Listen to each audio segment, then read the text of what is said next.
Hey there, Wargamers, Justin our Painter here, and we are now live. I apologize for the brief delay there, but we are here now. How are you guys doing? I hope you're having an awesome Monday. I hope your last week was good as well. If you got any hobby progress in, as usual, I highly encourage you guys to throw up some links to Instagram, tag us on Instagram, Facebook, Discord, wherever you are, wherever you want to broadcast your awesome minis progress. I highly encourage you to do so. We'd love to see what you've been working on. Now, let's look for something. I think it's a different one. Okay. Let me make a note here. Show us to not forget.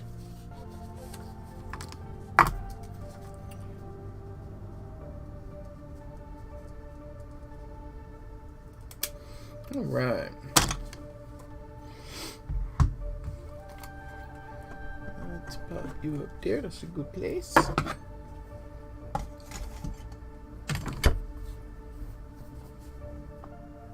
All right. So we're going to get ready to switch cameras here and ramble for just a moment before we get into doing some painting for the day.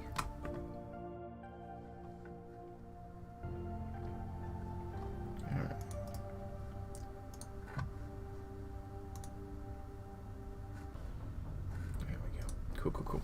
So we had a little bit of a snafu, and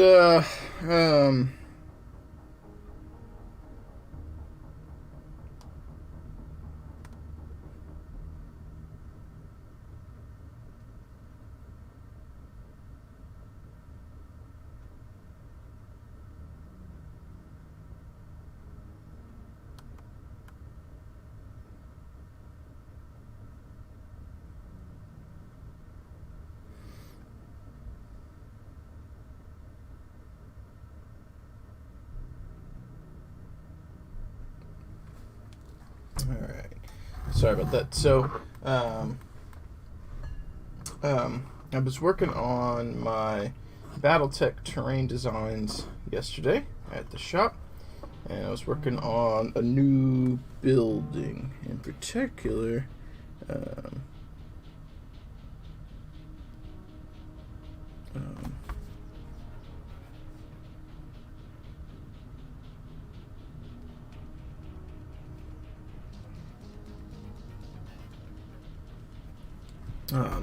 In particular, the size and the shape's fine, rather. The size of the hexes is off.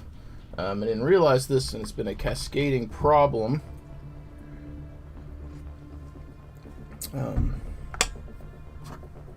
So you can see, let me flip it over here, it's a little easier. It's like that center hex, he fits in it, but it is very big. And I found out that the distance from here to here is about 1.2 inches, give or take. It's like 1.19, 1.8, 1.2. It varies slightly, but 1.2 is good enough. And my flat to flat on my hexes for my bases on these is 1.3-ish, which doesn't seem like a lot. If that was just one hex and all the other ones were 1.2, we'd be okay if that was an error. But they're all that way, which means they're all big, which means they all need to come down, so it's going to shrink our footprint of this. It's going to get smaller, which is going to bring all this in, because I don't have a lot of room right here on the edge. I do have a little bit of wiggle room here, but it is going to pull the walls a little closer in, which means they might touch. They're already just about touching, so I'm gonna have to do some adjustments. So that was a little disheartening because I have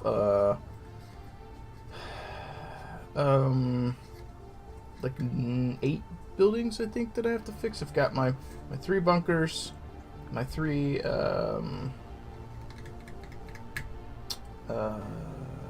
industrial buildings, and my 4 mech hangars. So that's 10. I have 10 buildings I have to fix. So not super thrilled about having to go back and do all of that. But it is what it is. We'll have to do what we could do to get through. I am shocked that I made it through all those buildings and did not see that measurement on the first building ever was off, and that caused this cascading problem. It's no bueno.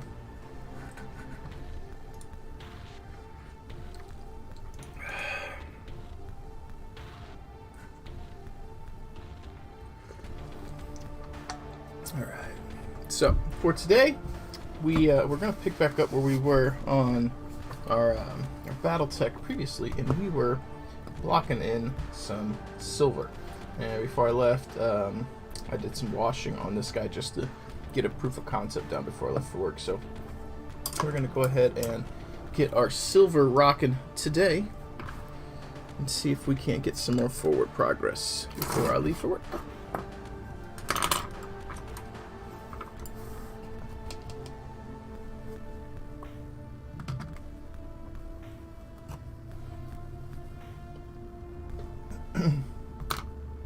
Alright, so there is our silver and dark silver.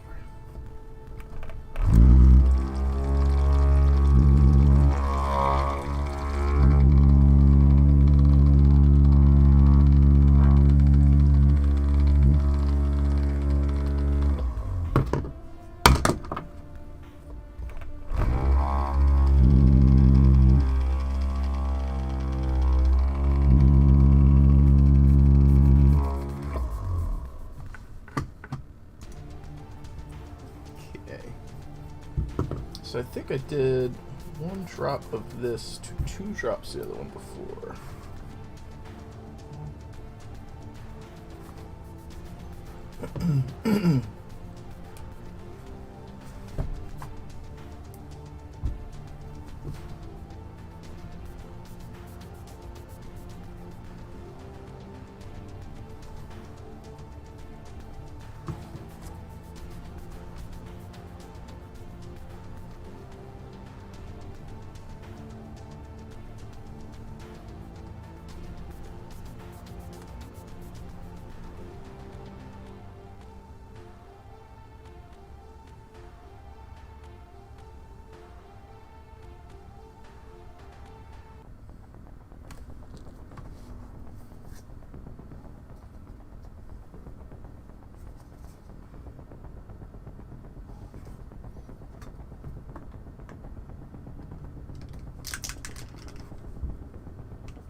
Probably need to refill my dropper bottle as well.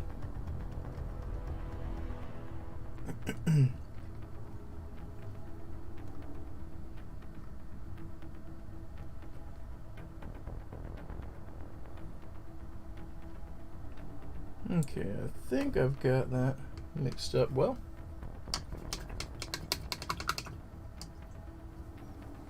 Alright, so. Hey, Crossbow, how are you doing, man?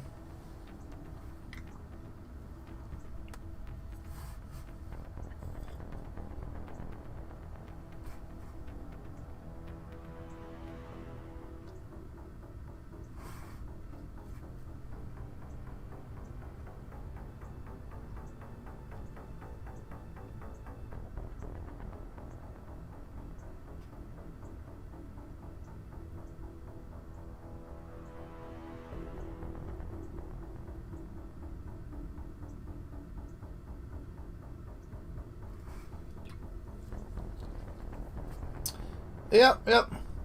I understand that. In my Spanish classes years ago, when they were teaching us things, which I don't remember a lot, but you know, when you ask someone how they are, ¿cómo estás? One of the replies we were taught is más o menos, more or less. You know, which is kind of what you said. Could be worse, could be better. Más o menos, more or less. Yep. Whereas there was a little bit of random information there.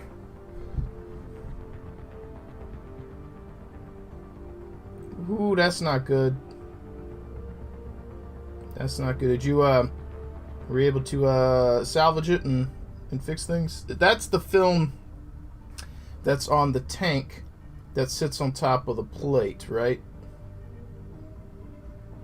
The thing that the resin's directly attached to. Or the surface it interfaces with. The plate above it's the one that pulls it off, but the film's the one where the resin's resting on top, yeah. Okay, good.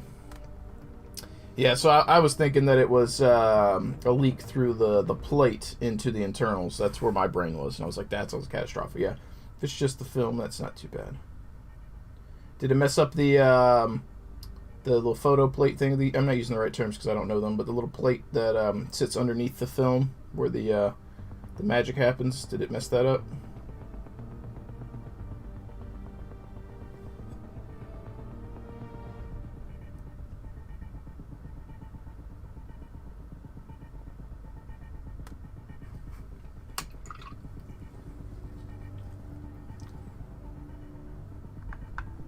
Oh, good. So a minor inconvenience right now. Hey Java, how you doing, man?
Well, that's good to hear, Java. Yeah. The resin would not be good for the kitties.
Yep.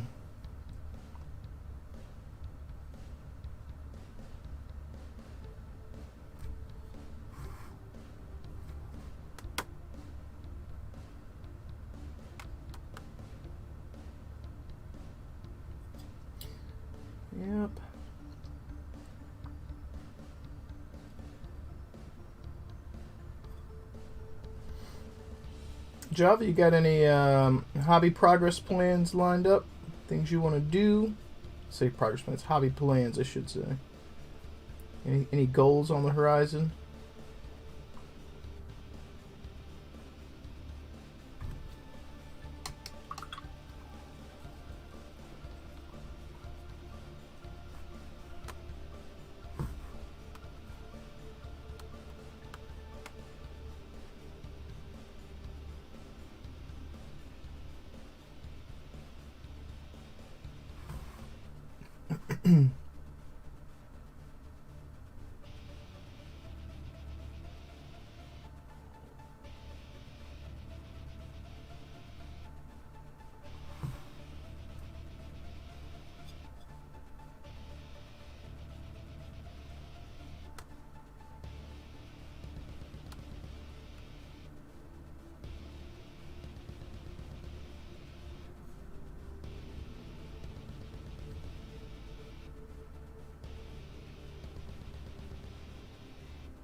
Hey, very cool, man. Well, hopefully you'll get some good swift progress in on those. I'm waiting on the. I mean, I know I'm not as interested in 40K right now, but I am waiting on the chaplain on bike to come in stock because I do want to pick that up.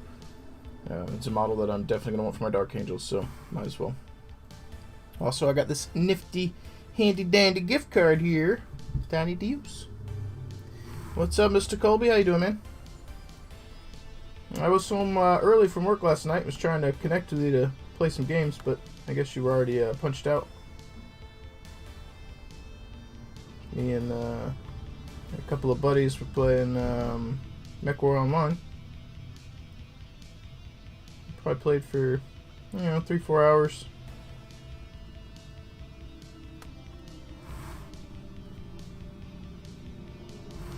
No worries. C'est la vie.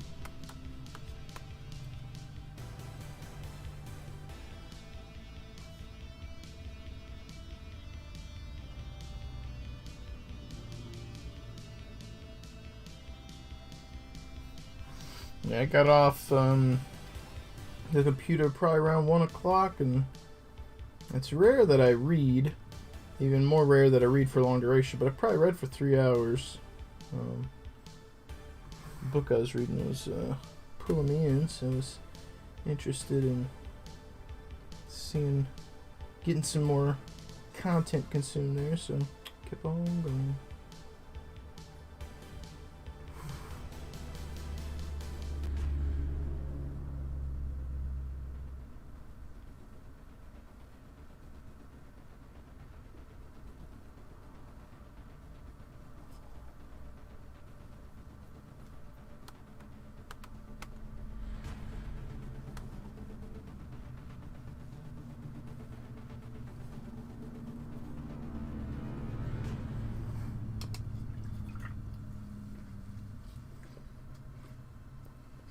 Oh.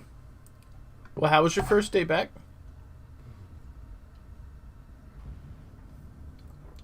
I should say, how has it been? I'm assuming you're still there.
I'm very tired.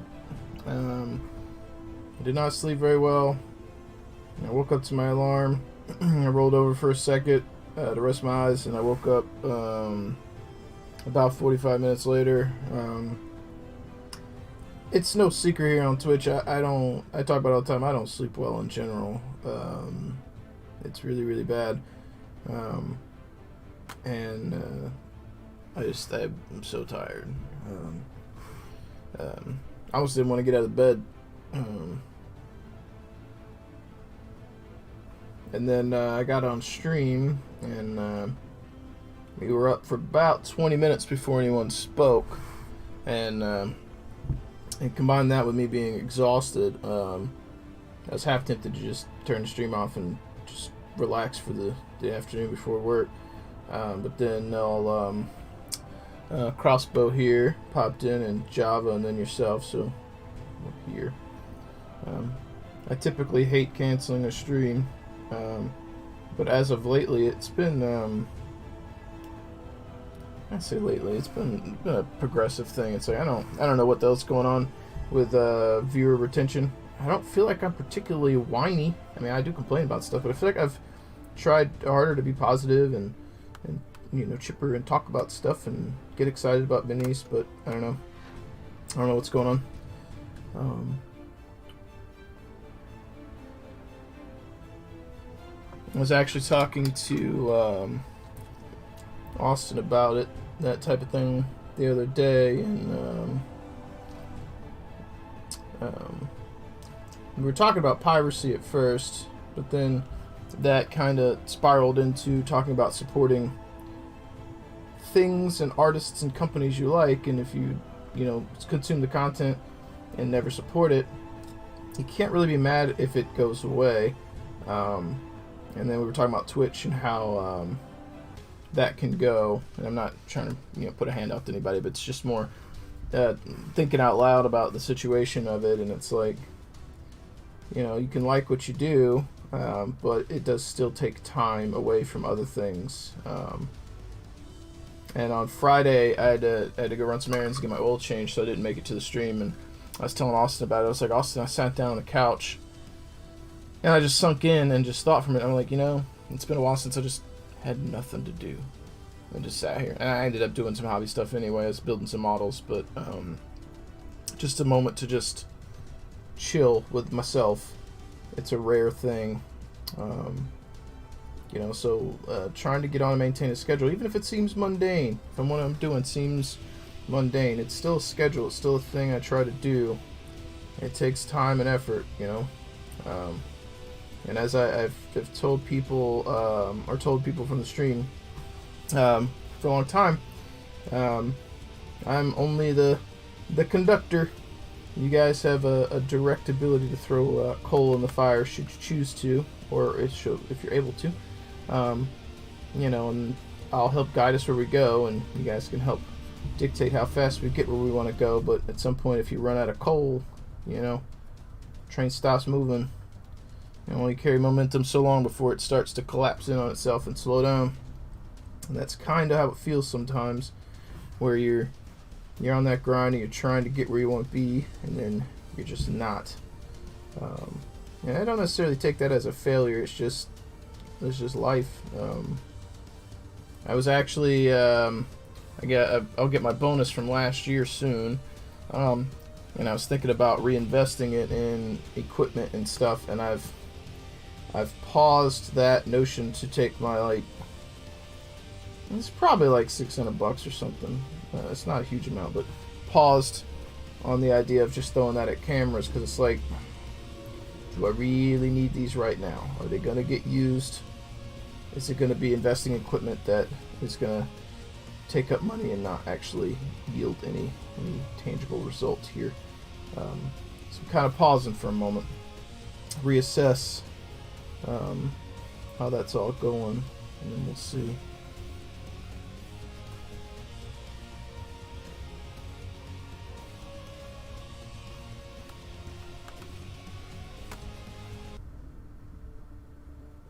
Yep, I agree with you, Colby. Mm-hmm.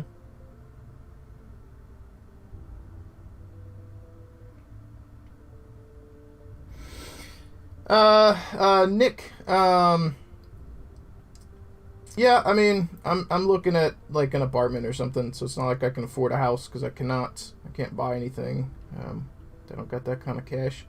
Um, so, but, if it helps get the stream in a direction we want to go, I don't mind. It's just lately, for a while now, it's been a roller coaster. Well, it was a roller coaster, and now it's just kind of like the roller coaster hit the peak and was going downhill real quick. That's how it feels, with the viewer numbers, and even some of our regulars, busy or not, don't show up. And life happens, but some of them are hanging out in other streams, which is fun too. But something changed. Yeah.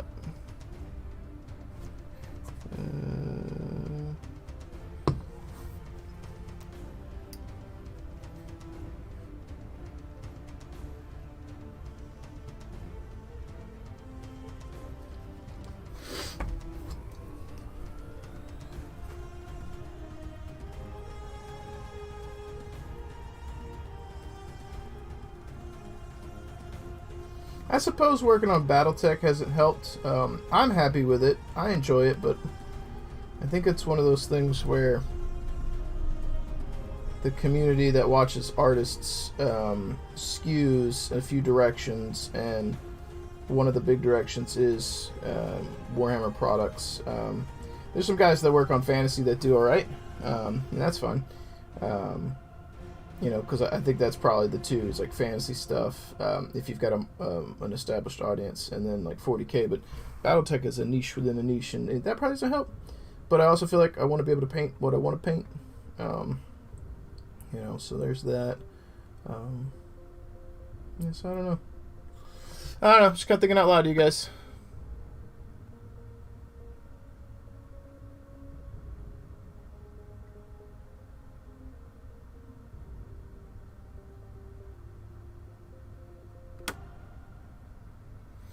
I mean, that's fair. That's fair. Maybe it's a couple different factors, and I'm just, seeing different conclusions. But before we stepped away from doing our hobby hangout Sunday night streams, even those were hit or miss there towards the end of them. Let's see. Ooh, wrong one. There we go.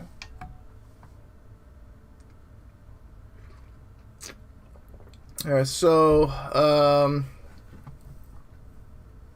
art-wise, Brush for Hire's on with 88 people, Reapers with 90. I'm not sure what she's doing. It's art related, but she's making like a mini. Chris Frozen's got 35. He's working on Dark Eldar? Yeah, Dark Eldar. I think that's what that is. Epic Duck's on. Just Isis 30. Ramus 29. Electric Eve 29. And then it gets low after that. Hellstorm Wargame is on with 30. Yeah.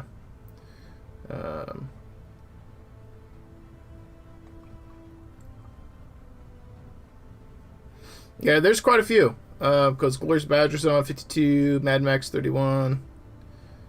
Yep.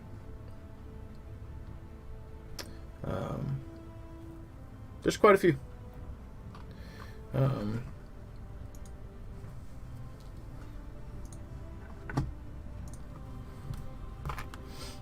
Our average here, probably about 6 months ago, was like 32.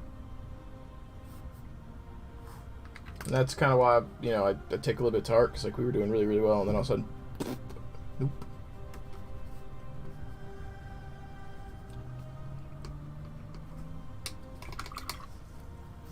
But 'tis what it is. All right.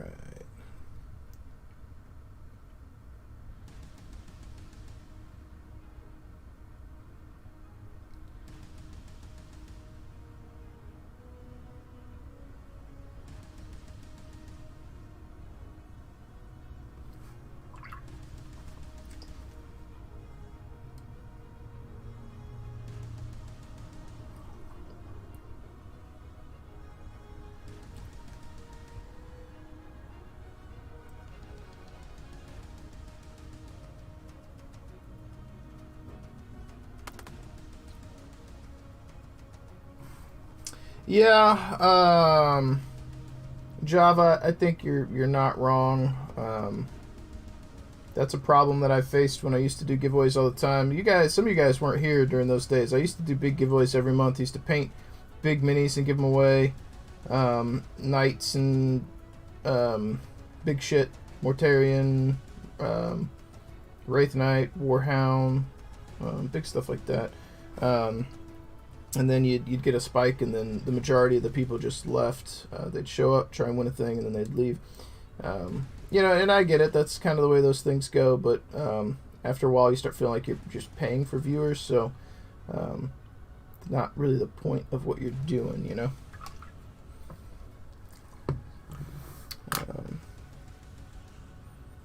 Let's see here.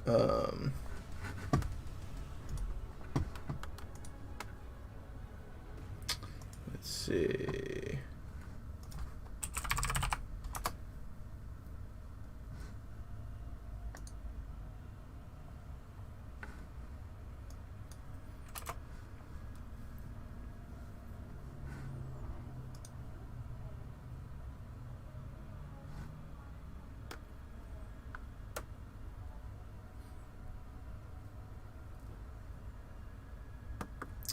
Let's see, where is the command I'm looking for?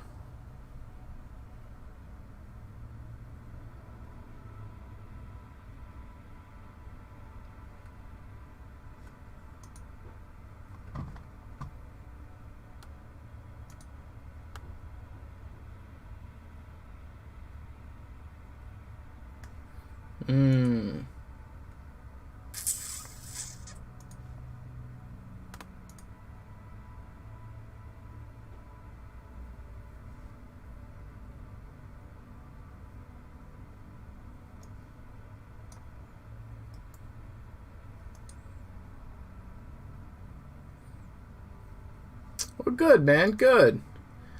I am gonna try something here. Let's see.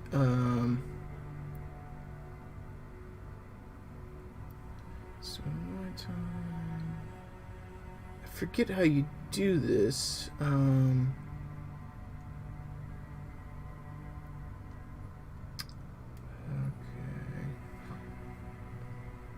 Let's see.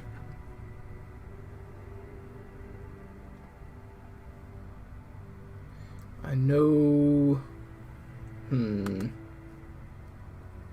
We are the Emperor's chosen. Hey, Dragon, thank you for the sub, man. I appreciate that. Let's see here. If I can get this to work.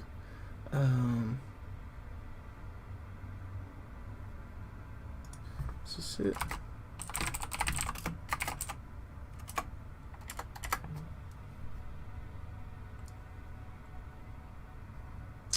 Okay, so that command works. Let's see here.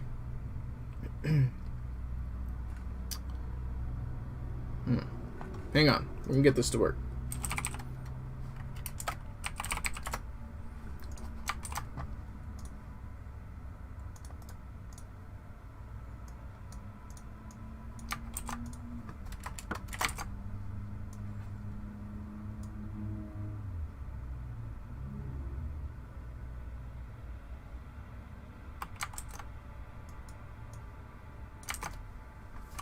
Let's see here.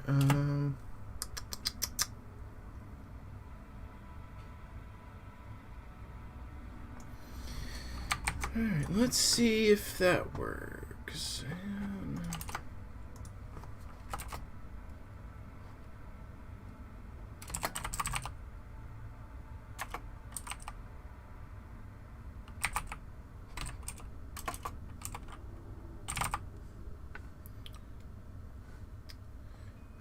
Let's try this. See if that worked. There you go.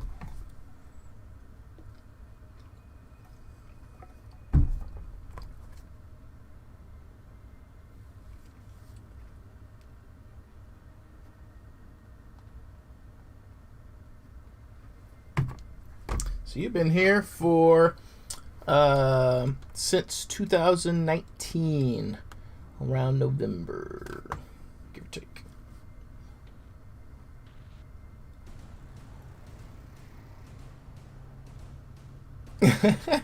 Yep.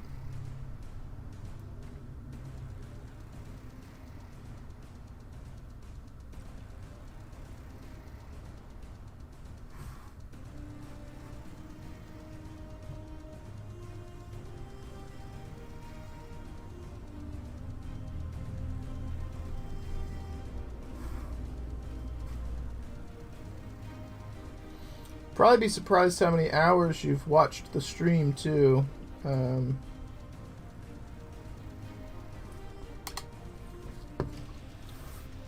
on, Java, I'll tell you what it is. It is following.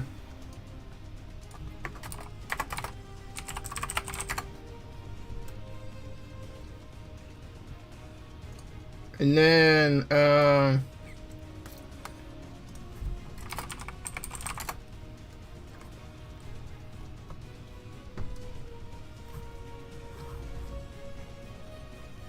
3 years, 3 months. You're almost to 3 years, 3 months, 3 weeks.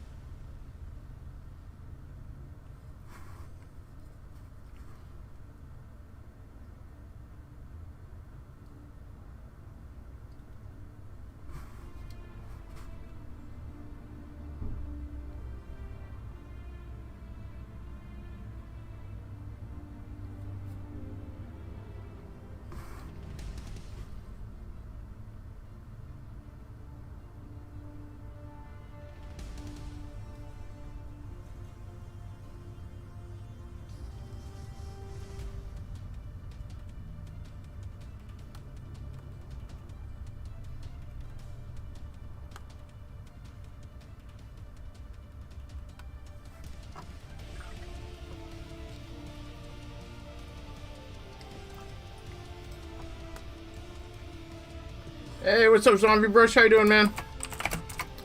If you guys are following Zombie Brush Studios, pop on over, hit that follow button, show some hobby love. I think you were in Steiner Miniatures stream the other night when he was working on DRD Train. I think that was you that was dual streaming with him. I did not know that. I could barely hear you in the background. Austin was telling me.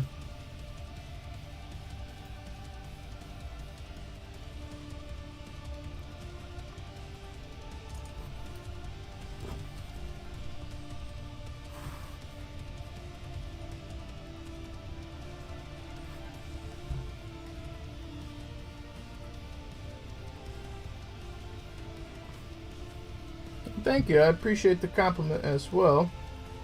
They're coming along. They were supposed to start out as me painting mechs fast, and I don't really do anything fast. And I found a way to slow myself down, as we do.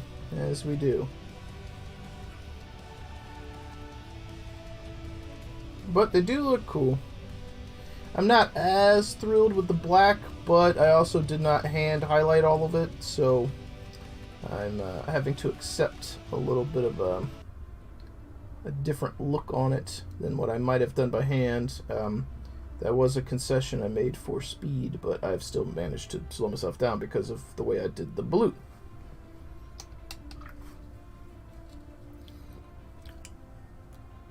Nice!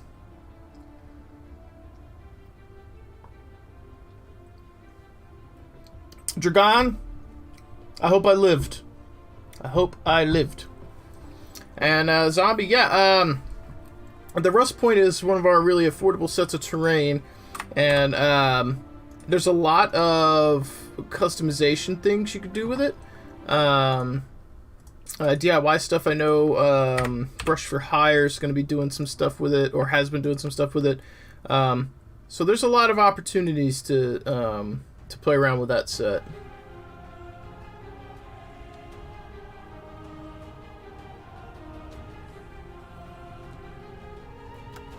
Oh, Dragoon, I understand. I did see some of them that you posted up in the Hobby Showcase. Did you have fun? And I tell you, kudos to you for being able to keep up with stuff, man. You play a lot of different minis games.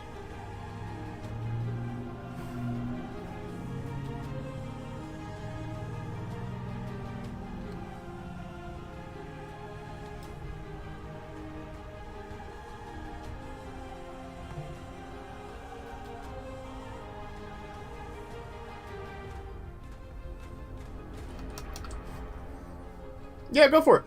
Don't link up.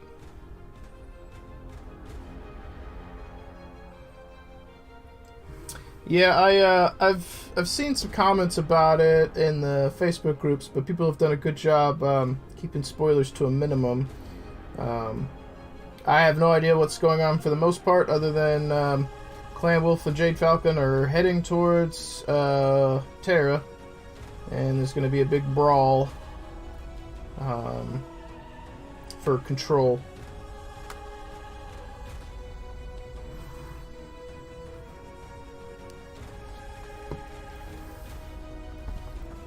But the whole thing was interesting for me because the author added me on Facebook. I thought that was funny.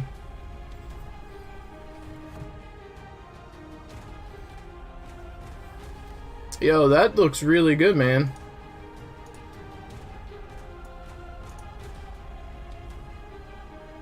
That's really good. Do you have a photo of the full building?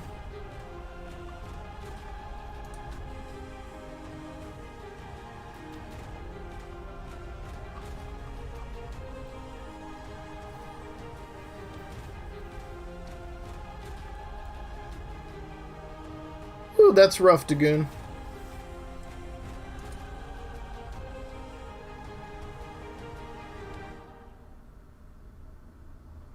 Dragon, do you have a link to the variant miniature line you're talking about? But yeah, Zombie, that is freaking awesome, man.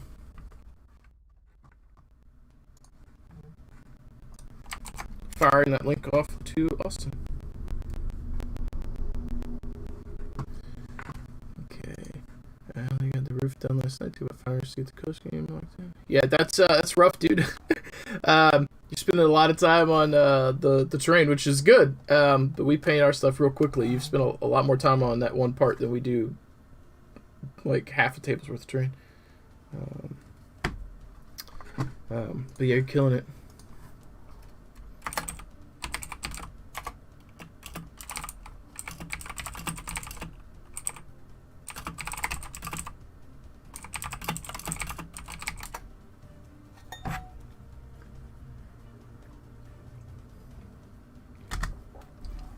Yeah, if you anytime you do stuff like that, man, feel free to post it and tag us. You can tag DRD. If you want to tag me, I'll comment on it as well. The other good thing with tagging me is I'll know about it and I can try and reshare for you. Don't feel obligated if you don't want to, but yeah, if you're doing stuff like that and that keeps going and you get some traction and people like watching you work on terrain and enjoy that aspect, we might need to have a chat about getting you some more terrain hooked up so you got stuff to work on. That way it's a little bit of a win-win, and you've got things to work on, maybe even some extra stuff to give away. But yeah, the effort you have put into that one building is phenomenal for probably one of our cheapest sets to produce and sell.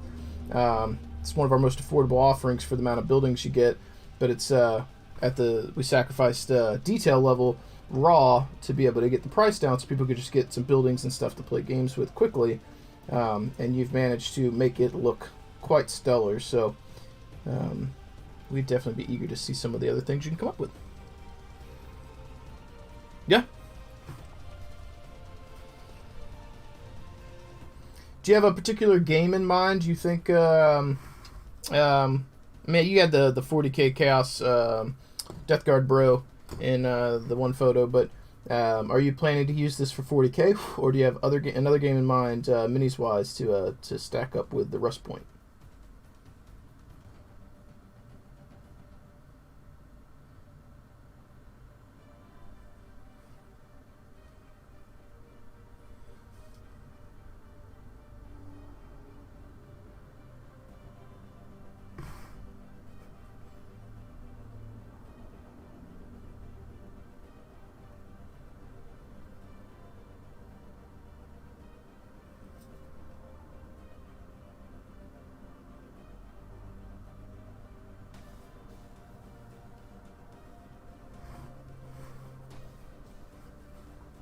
Xeno spotted.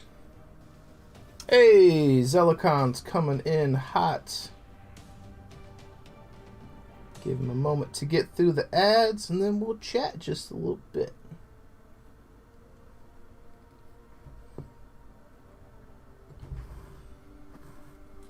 I do think hitting the joints here with the metallic is helpful. Let's break it up a little bit. Though I will be washing it down, so it's gonna dull some of that down anyway, but I do think it helps. Oh, I see a comment in the corner of my eye. Give me a second here. Okay, whoop. We just had a straight brush stroke. Alright. Let's see if we can't get that off. Nope, we got it. Not perfect, but good enough. We are the Emperor's chosen. Alright. What's up, Zelicons? How are you doing, man? If you guys aren't following, Mr. Zelicons here on the Instagram, the Twitch, pop on over, hit that follow button, show some hobby love, let them know who sent you. How's the gunpla treating you?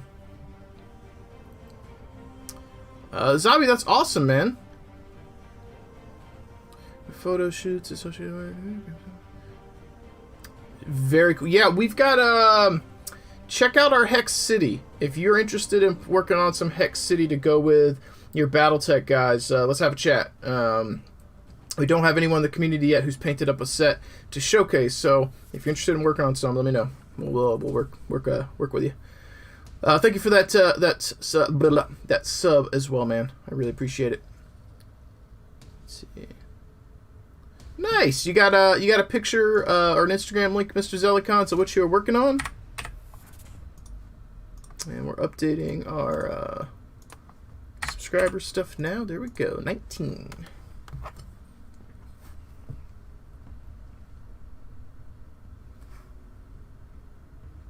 Awesome. Anyone who hangs out here knows I badger about Instagram. I just think it's I never thought I'd be pushing a social media platform, but there's just so much social media engagement you get on Instagram. We get a lot more feedback on Instagram personally, both DRD and myself. More social media feedback on Instagram than we do on Facebook. I think it's because Facebook is so saturated now, and you get bombarded with ads all the time, so like people aren't quite as primed to engage on a post from a business. Hell, even art. There's so many groups where it gets blasted and spammed, and people just they are not. There is engagement. It's not that there isn't, but I don't know. For me personally, I just feel like Instagram gets I get a lot more consistent comments, likes, and engagement than I do on Facebook. And it's probably the type of people that are on Instagram. That's the audience that's primed for it. But I think it's a really good place to share art, engage with people, learn, see other people, and be exposed to different art styles, different artists. Whereas on Facebook, I just feel it's not quite as tailored for that these days. But that is, of course, my opinion. There's still a place for it, but Instagram is such a good tool for artists trying to share their work. Zombie, you're welcome to send me a Facebook message too, man, or DM on Instagram or Twitch or Facebook, whatever's comfortable for you. I'm pretty casual with things as long as you let me know who it is, because I learn people by their call sign online. So in this case, your Zombie Brush. I don't know everyone's names. I had a guy message me the other day from the Battletech group, and we were talking, and then I realized after the fact I had talked to him on Instagram, and that he was the owner of Still Warrior Studios, and I didn't know exactly who it was immediately. So you gotta let me know who it is.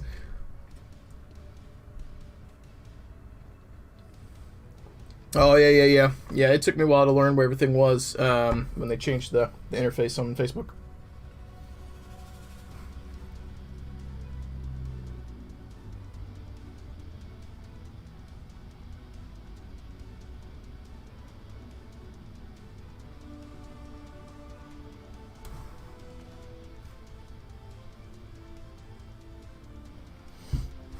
not minis related, but interface related. They changed the interface on League of Legends not too long ago, and that threw me for a loop. Particularly, I won't say particularly, the interface on the store in game where you're buying your items during the match, like that changed, and I was so out of it and confused.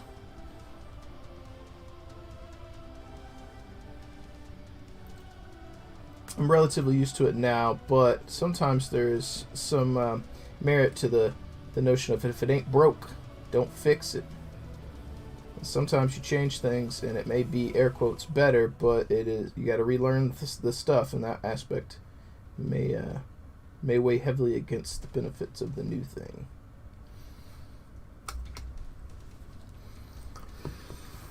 All right.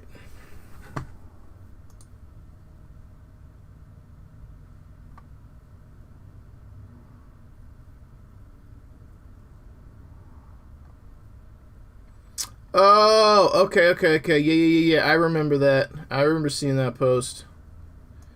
Very cool. Yeah. So they're gonna have like different arm options and stuff.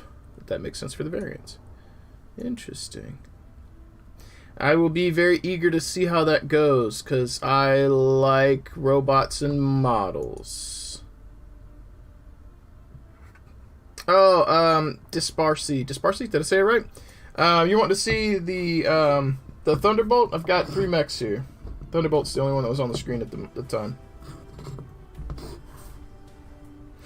Okay.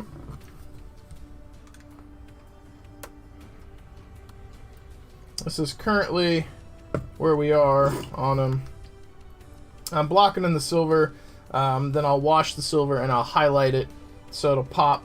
So we still got to do his like kneecap area, finish up the side of his hand, and then I got his laser to do, and then part of his missile rack will be silver.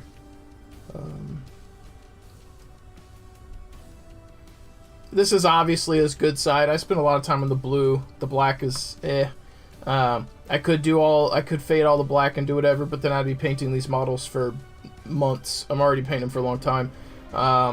Unless you guys want to watch me work on these 3 models for the next 6 months, we're gonna get them where they are and be happy with them.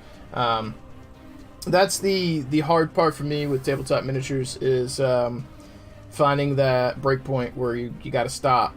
You gotta set a goal and meet that goal and be done. I'm not a very good gamer, and I'm very anxious about somebody judging my work. Because it seems like when I put something up that is not the best work I could do, but is a certain level, it gets shit on, or I've felt that way in the past. And so it's like now I focus so much on trying to do the best I could do, hit that 80 to 90 percentile every time I touch a mini.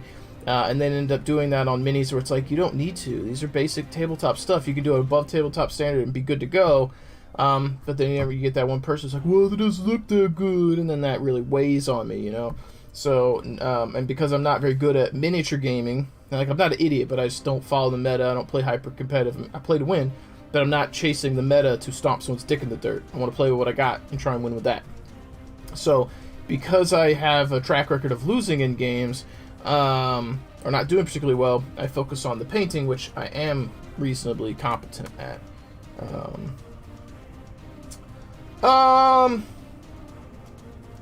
I could, I think this is more of an AC, so I probably wouldn't do a heat effect on that. I think this is probably a PPC, so I probably could. Claim it in the name of the Emperor. Hey man, thank you for the donation. I appreciate that. Thank you. That was not required, but thank you. I appreciate it. Got a little Dante up there.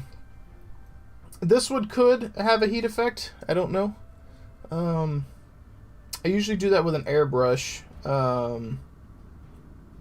I've got the inks and stuff here. Probably could try it.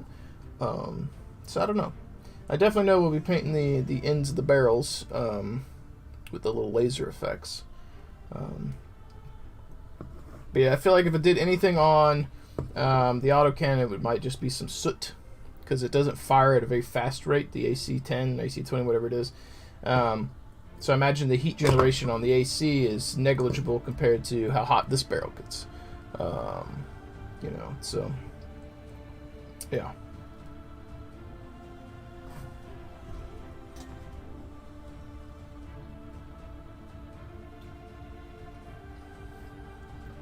Zombie, I think that's probably true. Probably won't be the fastest thing you've ever painted, but now that you got the process down, probably be at least a little bit faster than the first one was.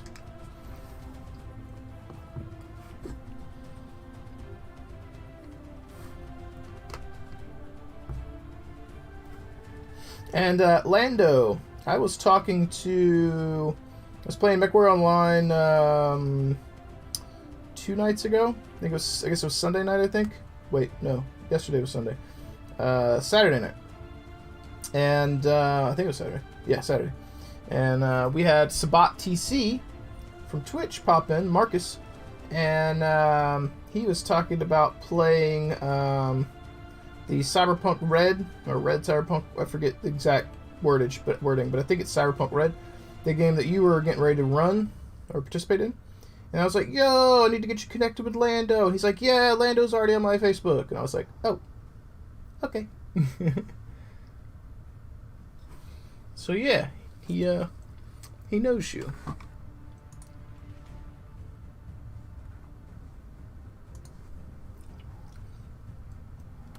All right, so let's get this over here going.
Yeah.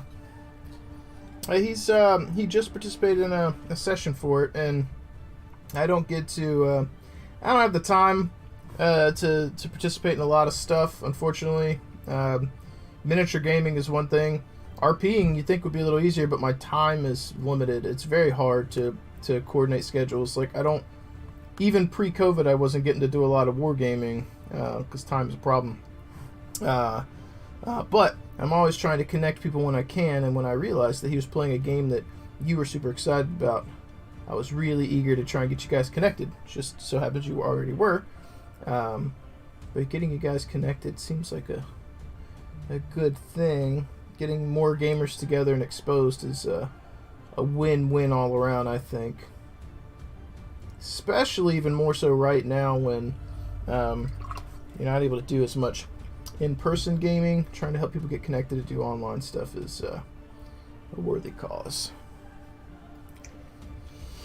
Alright, so I do think I want to hit the back portion of this little laser with black, but we'll block in some silver here. Actually, I'll probably do the whole thing silver, and we'll come in with some contrast black after on the housing portion there. I think that'll work good for color separation.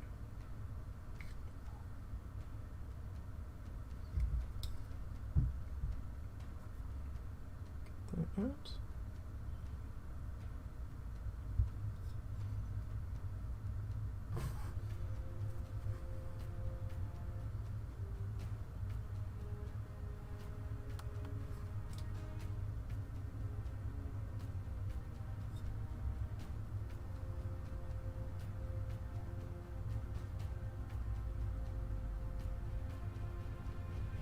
Okay.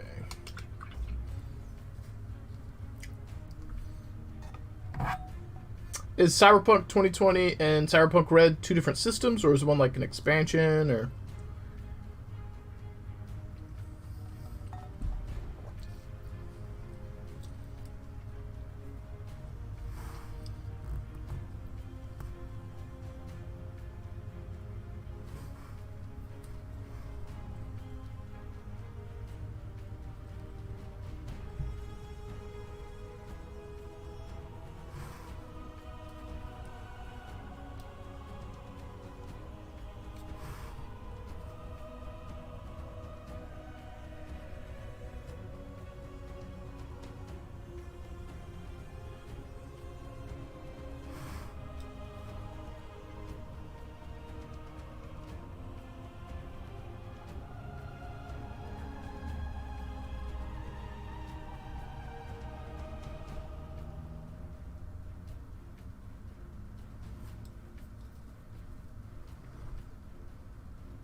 Oh, oh.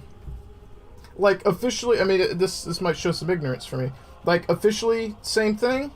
I was wondering, I was like, this logo, or the way they spelled Cyberpunk with the font, it looked very similar, but I just assumed it was a coincidence, or on purpose, but didn't know it was linked. So is it actually, like, set in the same realm, like, legit?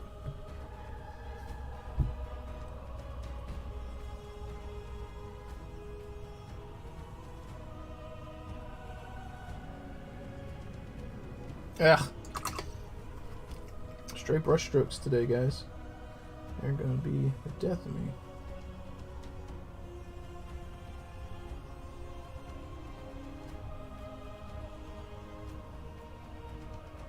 Oh, very cool.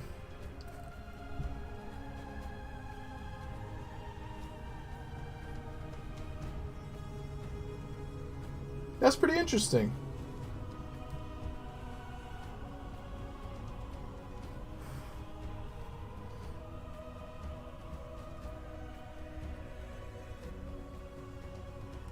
How do you like the system compared to other roleplay games?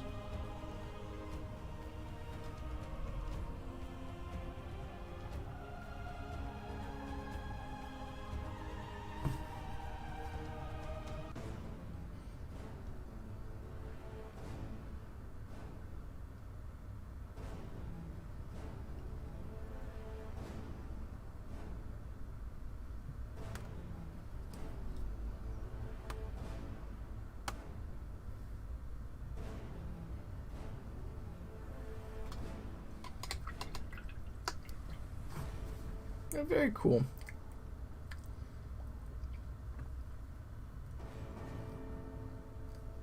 Interesting. That's pretty neat, man.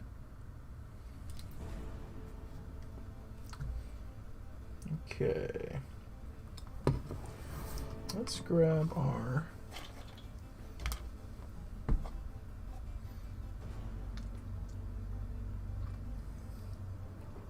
zombie, they are. These are my models. Most people that have asked me to do commissions don't pay for me to do what I'm doing here. Actually, most people don't even bother commissioning me because I cost too much. I only have one or two people who pay me like that agree with what I charge. That's what I'm trying to say.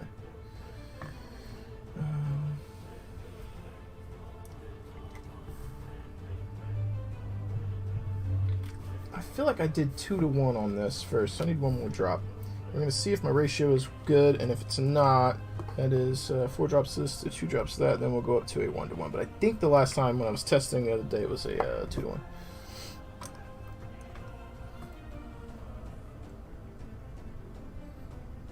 Very cool.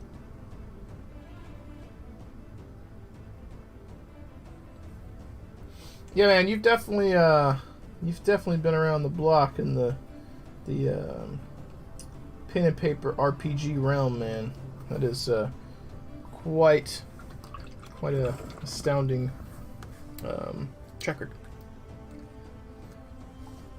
Zombie, I agree. I was a commissioned artist for like from 2012 until like 2000. Oh god, 18. Yeah, I think 2018 or something like that. So 6 years, give or take, full time.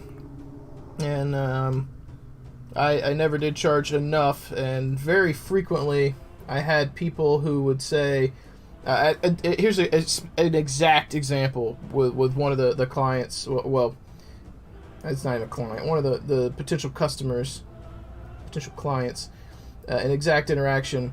The individual wanted to book a commission, wanted me to paint 50 Space Marines for $50, and wanted me to paint or buy the Marines. And I was like, do you know how much the Marines cost? There's no, like, it can't, like, what? And that happened frequently. I had someone who wanted to pay me $3 a model, and I was like, no, sorry, this is what I charge. And they said, well, my friend will paint it for $3 a model, so that's what I want to pay. And I'm like, well, no offense, but you should jump on that deal because your friend's not going to be doing commission painting very long if that's how much he charges. He will burn himself out. So, sorry. And that happened. That type of thing happened all the time. Someone would want me to paint, a 1,500, 3,000 point army, somewhere in that sliding scale, and they'd want to pay a couple $100. And I'm like, no, there's no way. And that happened very, very frequently. And then when I was working on models, I painted really slow, and it wasn't worth it. That's why I'm, that's why I'm so vocal with people in the community that I see post about getting into commission painting, and they seem so excited. And it's like, you really need to understand what you're getting yourself into.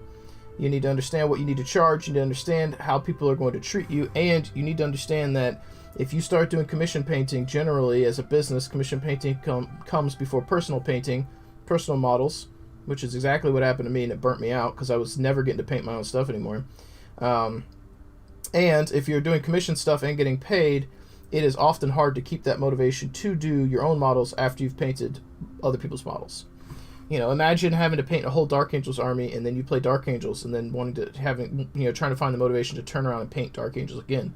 Not saying you can't get that motivation, but it can be very hard, and you need to understand all the repercussions of being a commissioned artist and what comes with that territory. It's not all glamour and I get paid to paint minis. There is a lot to it. And some people, I think, get super excited about the commission side, and they don't actually understand the psychological side of what they're signing up for. And then a lot of people don't charge what they should charge up front, and then they get a lot of business early, and then they burn themselves out and quit because they can't keep up, because they charged too low and demand was too high and they couldn't supply it, and then they quit. And it's very hard. That's why a lot of the commissioned artist studios you see do well, because they have a studio of people. There are individual artists who do it, and some of them make good money, but it's very hard as an individual to make $25,000 a year, $30,000 a year painting minis. As a side gig, sure, but again, speaking from my experience, I'm just trying to do Twitch, and early on I was trying to do commissions, and I'm doing Twitch on top of working my normal job. And that's a strain. And when I pick up a commission that I work on Twitch while working my normal job, it's still a strain. And it's like, even if you were doing it to supplement income, that's the second job. Understand what you're doing, and that's why it's like, when I talk to people, I want to give you the best opportunities and the best motivation I can, but I'm going to give you a little bit of a dose of reality with it based on my experience. Whether you choose to listen or follow or agree is on you. But I've been there, I've done that. And it is tough. I've made more in the last 2 years working a normal job, not making amazing amounts per hour, than I made probably almost in totality doing commission work full time. It was very, very hard. It's hard to stand out too, because everyone will do something for free, or they'll work for exposure. That's a big thing. So many artists will work for exposure and not take money, and it's like, that's fine, but everyone's doing that now. You're dropping the bucket. That's why I don't do painting for one of the big, I'm not going to say names, but one of the big content creators on YouTube. I did stuff for them before, and I spent a month working on a project for them, and got in return about 100 Facebook followers. That was it. And then I had them promote one of my live stream giveaways for Warhound Titan, and they messed it up. Didn't even do it that much justice, and it didn't help really at all. Crossbow, hope that meeting went well.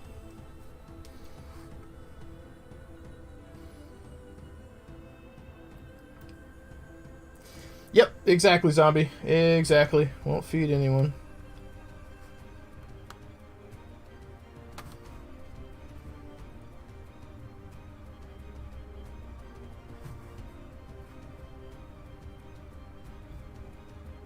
But yeah, it's tough. Having gotten out of doing full-time commissions and turning down people who want me to do work for them. Generally, it's very rare that I'll pick up a project now, and if I do, it's somebody that I'm comfortable with, It's somebody that understands the timetable that I'll be working with and understands what they are paying for. Which usually is mostly just me working on stuff for wheels. He pays me quite well and understands my timetable and is very, very chill. That's another thing, too, that I think people getting into commission art don't realize. You're going to be judged constantly. Constantly.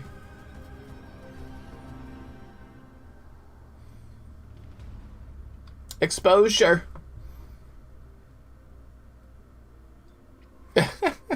That's true.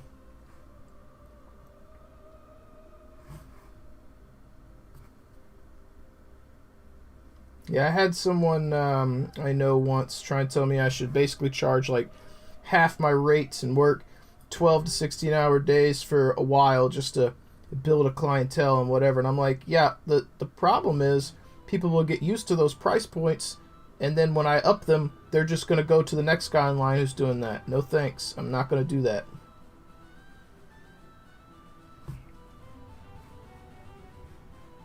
And that's the problem with commissions, and why people, I think, don't understand is like there is always another artist willing to undercut you because they are hungry and they want to get going.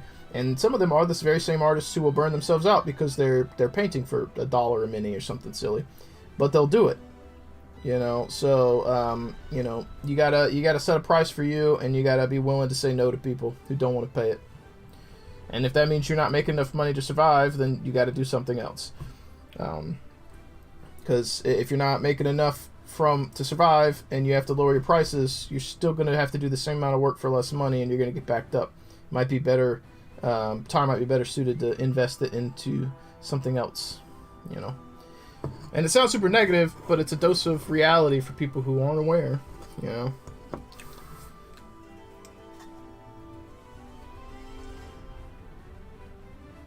Mm-hmm. Yep. Yep. I had one of the guys from Death Row Designs, like entourage of friends, was talking to me, and they thought I charged $50 an hour, and then I told them what I did charge, and they're like, "That's it?" And I was like, "Yep." I'm like, if I charge any more than that, no one's gonna pay me. Mm-hmm. Yep. So I couldn't do it. But the going rate for graphic designers and artists and stuff is way over what I charge.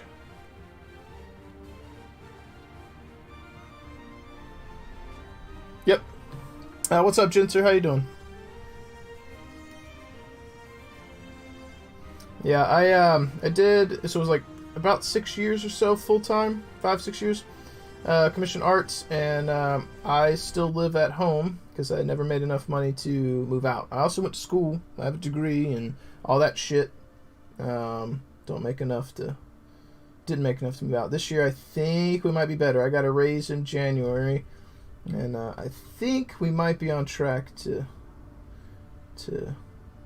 make some changes. We'll see.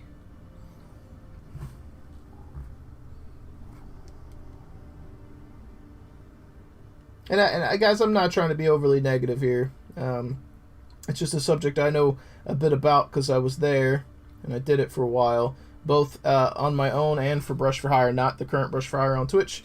DRD used to be Brush for Hire B4H, and he used to do videos for Miniware Gaming, and I used to work for Austin when he did commission stuff, and then I broke out on my own, and then when I quit doing commissions, I reached out to Austin about working at DRD, and we've kind of gone from there. That's where we are today.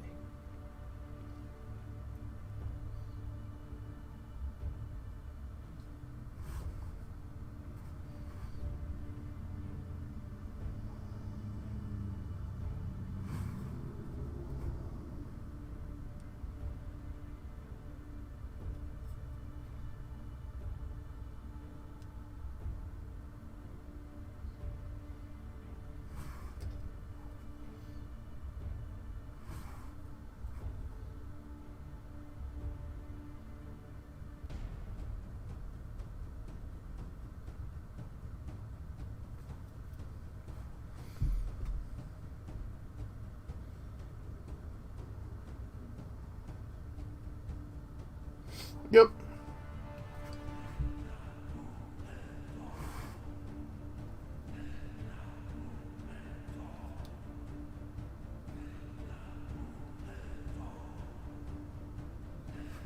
And granted, I do a lot of talking on stream while I'm here, but these guys have taken a while to finish, and even in the Battletech community, if I was to charge anywhere near the time I've invested in these, probably most people aren't going to pay it. Hell, even in 40K, when I tell people that, like, they want me to paint an HQ, and I'm like, at a minimum, it's over $100. Minimum for me to touch that HQ.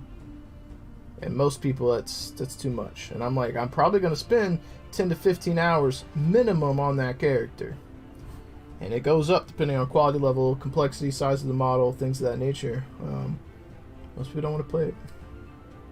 And I feel like that's probably still pretty cheap, given the amount of time and effort that I put into stuff.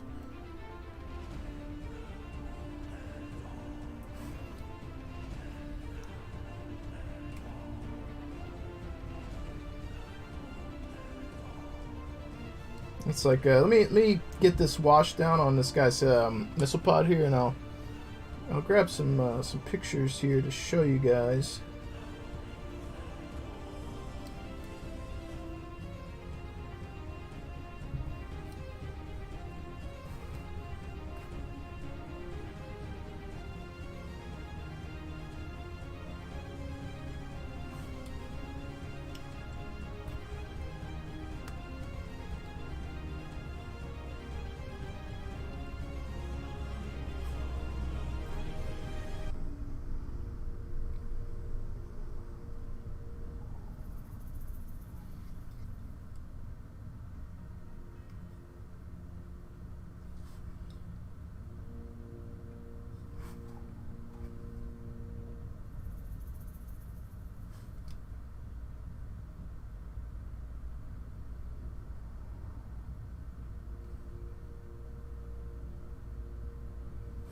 I gotta dry that way so that stuff pools.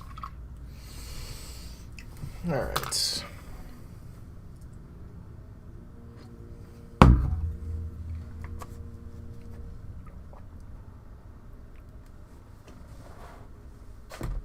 Let's bring up Dropbox.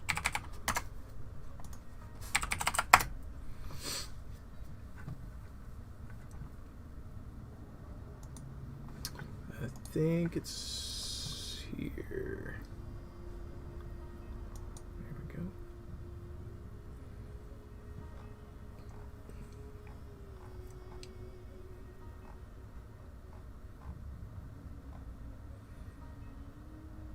I'm just gonna go through some pictures here with you guys.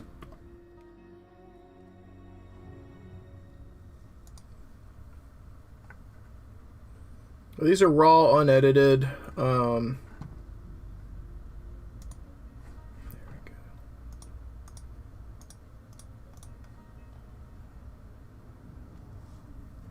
These are models I painted for wheels, both of them, the Necrons and the Space Marines.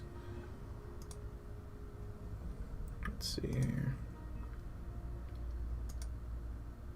Yeah, so I'm not sure where the focal point was on these, that's why we take so many.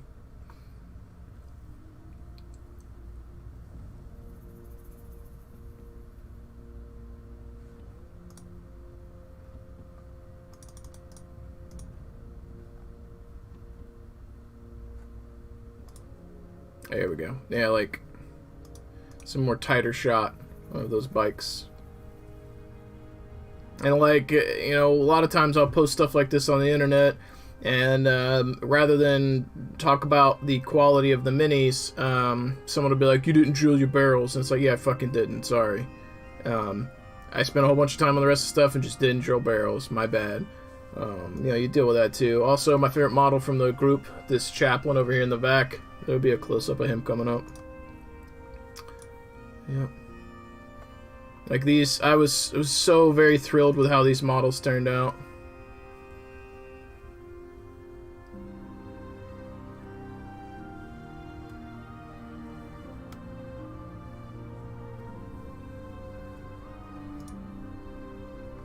Oh, chaplain in the back there. He's a little out of focus because these guys are the forefront. I mean, I probably should have, but like, if that's all you notice, then you probably don't care about the rest of the work either, you know?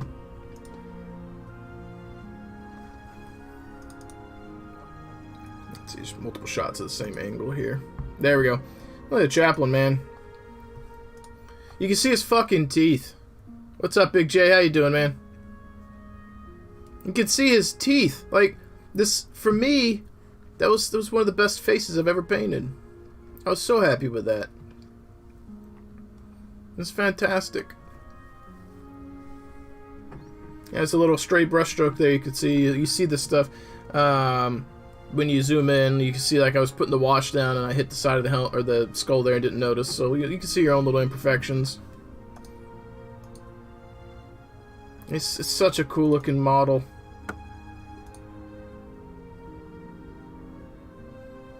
It's probably one of my favorite models I've ever painted. And I don't know if Wheels is going to name him, but I begged Wheels to name that after me. I want that to be Chaplain Justinius. It's my favorite model. It's so good. What's up, Bob? How you doing, man? These guys' yellow or white helmets turned out really good. This is Captain Oaks. I named this the captain after Wheels since it was his army.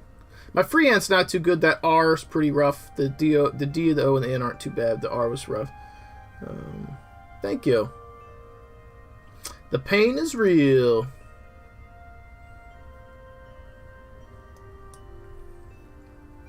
You can see I moved some stuff around, put the chaplain and the characters in the same kind of grouping over here. This guy has the most likes I ever got on Facebook. I do drill barrels, it just depends on the project. You know. Oh, you can see his halo was bent. I think we fixed that before shipping. Yep. They hit me quietly, drill my barrels in the corner. But yeah, this guy, again, it depends on the project. If it's a single model, I very often do. If it's a whole army, I may or may not. It depends. Yeah. But anyway, this guy's got the most likes I've ever had on a post on Instagram.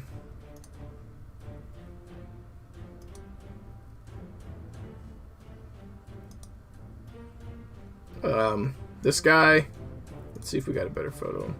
Yeah, it's probably one of the better faces I've painted. It looks so cool. Actually, let's see. Let's zoom in a little bit more. Look at that. That's pretty dope. He's got a little scar on his head, the scalp line. Charge $1 per barrel. Yep. Oops.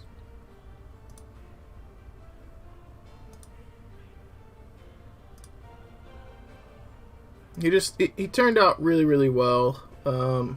We got a guy from the stream. One of the models we painted on stream here. This guy back here, we painted on stream. Wheels won that. That's why his face is different, and he's got non-metallic metal effect on the barrel. So like, I snuck him into the photos. He's in the background.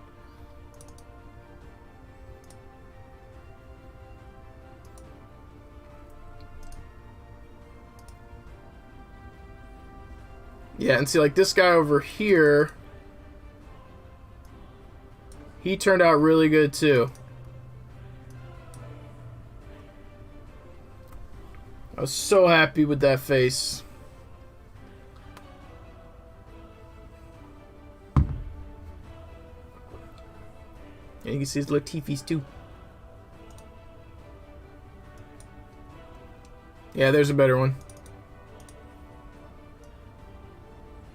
He's so cool. That model's so damn cool. I sent these to Wheels and he didn't even get us hyped. I was waiting for him to be like, Justin, these models are so cool, man. I was really excited. And he's like, I had to ask him, like, did your models come in? He's like, well, yeah. I was like, oh, okay. I was excited. I don't know if he was as excited, but I was. And I usually don't get on here and try and toot my own horn either. We're having a conversation about like commission work and why I got out of doing what I do. Like this, dude, I think this guy's so cool. Look at us, look at him. You can see his teeth. You can see his teeth. It's like it's bananas. And like on the screen, this is the screen right now, but in real life, that thing's like the size of a dime. And it's blap blap blap. Got teethies. Oh man, it's so cool. And that's blown up 125%. That's 100%. Yep. Very cool. Thank you, Lando. I appreciate it. I'm not fishing for like compliments. I'm just showing you guys some of what I do. Here's the Necrons. There we go. I think Austin was getting the lighting in. I've done some Space Wolves for Javasuko. Necro Brosa did. He looks cool. He looks cool. They're a lot more basic than the Marines were.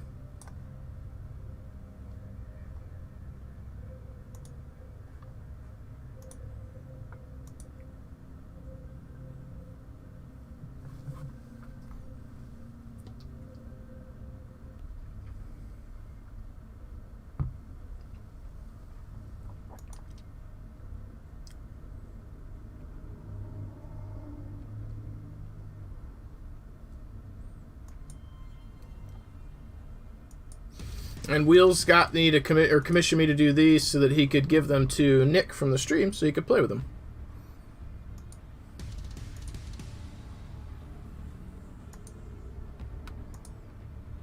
Big old boy. Like the action pose here, these guys with their blades and these guys charge again is just so cool. Little ankle biters. It's cute. His finger got broken. Box got dropped en route to the shipment. So he's supposed to have a finger on there, but it got broke. And then Austin was playing around with photos here at the end. Let me zoom or move forward here. He's like, boop. He's booping him on the nose. Let's see. I think the last one's close. Yeah. Yep. Boop. That's pretty funny. Let me get that off. Sorry. Yep. And clearly the Space Marines were painted a little bit better than the Necrons because they're Necrons. But yeah, that was a very expensive commission. And then I did these for Wheels too, minus the dragon, but the elves here are Wheels' models.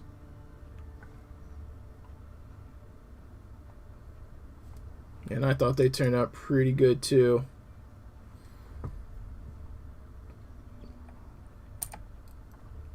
Let's see. I think...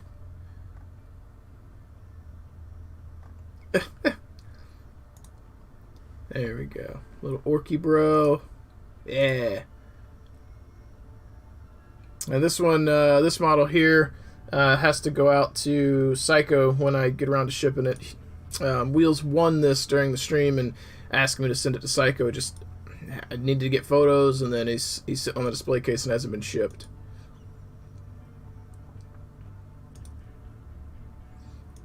But yep, this the stuff I do.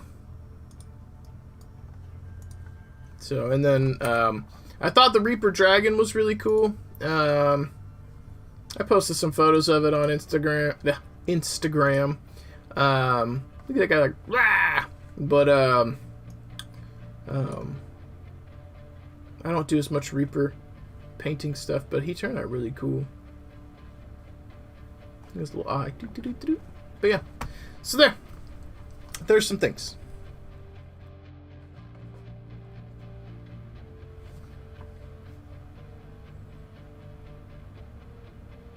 Oh, hey, I got a message here from Zombie.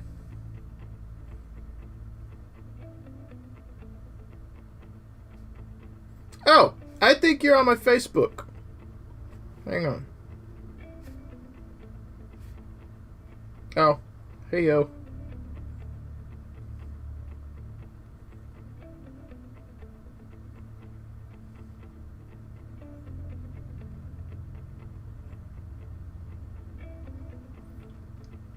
Cool. Yeah, I sent you one on your Facebook. Sweet, sweet, sweet. I'm going to toss Austin a message here. Alright.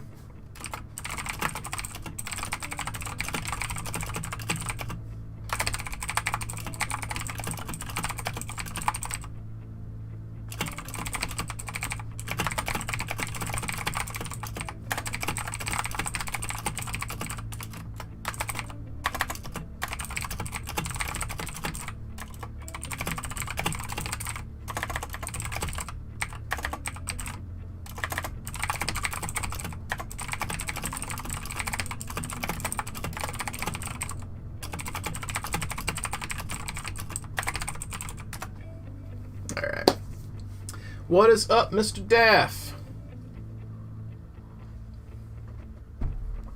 Alright. How you doing? How's the gaming? How's your World of Warcraft guild? For the record, if you ever want to play some MechWarrior Online or World of Warships, man, let me know. If you want to play World of Warships, let me know and I'll get you a recruitment link. I don't think MWO does a recruitment thing, but I would still like to play with you. Same goes for you, Bob. I've been, I know you've played ships with me in the past, and we've played MWO. I've been playing MWO with Joe from DRD, and one of his buddies he's introduced me to. We play a couple nights a week. Our timelines might, or time availability might not line up with yours as well, or you might be able to link up with them when I'm not home. They play early some of the evenings while I'm still at work. But I would like to try and start getting people from the stream community here, our viewers, to game together. So on Saturday night, we had like 6 of us in the gaming channel below here on Discord, playing MechWarrior Online and chatting. So if anyone here wants to play, you're welcome to pop in and network with each other, and when I can, I will try and game with you. I don't often get a lot of time, and I don't play a lot of new games, but I do play MechWarrior Online, I play World of Warships, and I play League of Legends a couple nights a week if I'm home early enough from work to catch up with people. So if you want to play, cool, and I think it'd be awesome to network with you guys.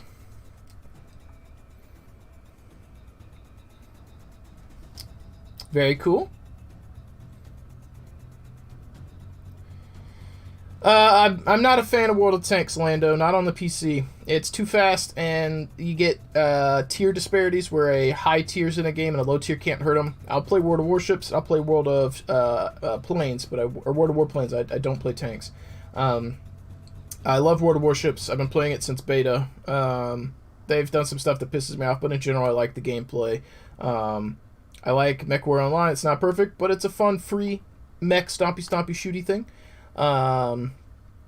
And I like League because it's League. There's things about it that have pissed me off in the past, but I'm approaching it more casually today than I did in previous days or previous years. And I like to play with friends. I don't do a lot of solo gaming. If I don't have people online to play with, you usually won't catch me playing games. Or if you do catch me playing games, I'm playing something like Harebrained Schemes Battletech because it's a turn-based slow game and I could play it before I go to sleep if I'm up playing games. But moral of the story is, if any of those games line up with you guys and you want to catch up with me and play or play with each other, that's a good way. And I would love to have, even if it was like once a month, a game night where as many of us as possible try and get together to play some games would be really, really cool. And what's up, Mr. Clan Wolf, Mr. Mammoth?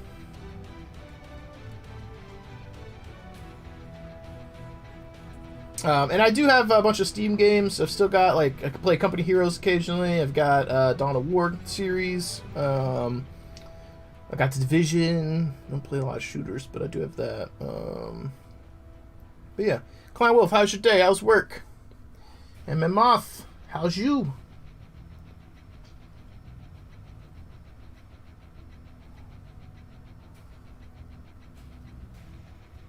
But yeah, of the 3 main games that I play that I listed, they're free, and that's a big thing. You know, trying to network with people in game and not require them to spend any money on games is helpful. And then over Christmas, I was playing with Joe and one of his buddies, and I was playing with Eagle Eye Colby, and I believe I gave each one of them some free mechs as Christmas presents. I know I gave some to Joe. Yeah, I did, because I gave Joe, I think, the Black Knight, and then his buddy got a Warhammer from me, and I believe Colby got a Warhammer from me. As a thank you for playing, and a Merry Christmas, over the holidays. Keep them going. But they also were running specials on that stuff, too. Well, that's not good, man. Everything is A-okay. I know that feeling. A little bit of denial. And man, for me, it's afternoon, and it's going. I'm rather tired. I overslept today, as is usual, but I actually went to bed earlier than normal last night and read. I read a book for about 3 hours, which is not normal. I was into it. I wanted to read more, and then I forced myself to stop and go to sleep. The climax of the book is coming, and it was really pulling me in, and I was like wanting more. I've read this book before, but I was trying to prime myself for some more Battletech, so I've been trying to finish it. I'm about 100 pages left, I think, before the end of the book, give or take, maybe like 90. And then I'm debating on if I want to start The Hour of the Wolf or if I want to read the precursor books to it. If I do, it's going to be months before I get to The Hour of the Wolf, so I'm thinking about reading it first and then going back and reading the books that lead up to it, because it's stated that it's recommended you read the books that come ahead of it, but you can read this just fine and get the story. So I'm thinking about doing that and then going back and reading the other ones kind of like prequels. Mostly because I'm in The Hour of the Wolf, and I would like to know about my character at some point. I'm reading Ghost War by Michael Stackpole. It's a Battletech book.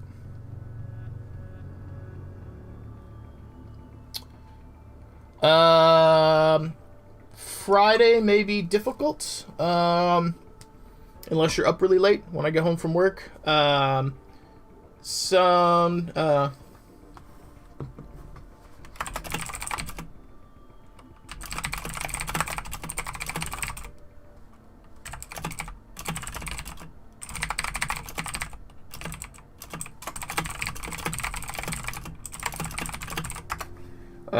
Anyway, Saturday night when I'm done hanging out with Amanda, usually I'm home before midnight. Still a little bit late for your time schedule, I know. But Saturday's probably doable, and then Sunday, I will, and I'm assuming you have to work Monday, so you won't be up as late Sunday, I assume. But when I work on Sundays, I'm usually not there as late as I am during the week. I usually try and get out of there before 10 if I can. I think last night I was home by like 9:30, something like that, maybe. So it all depends, but I'm usually not out at the shop on Sunday night at 2 a.m. I'm usually home before that. So at the very least, Saturday night is an easy night for us to probably get some game time in, man.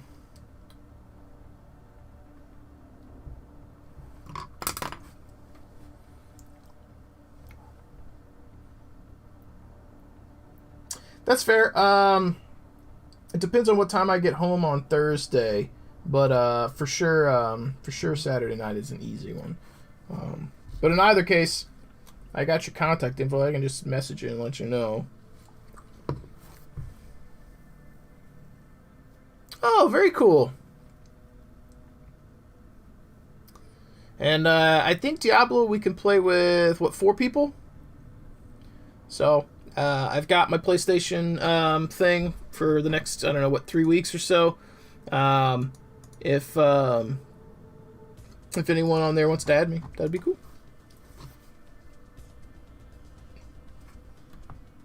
And the reason why Clan Wolf is asking on here is because he knows that for us to try and game together, we kind of have to coordinate schedules, because he works mornings and I work nights, and we very rarely get to game together. Outside of that Diablo session we had the other night, I think the last time we gamed was sometime last year, and we played Castle Crashers one time on the computer. And I think you gave me that game. I think you gifted that to me. I could be misremembering, but I think you did. And then we only played the one time because it's so hard to link up our schedules.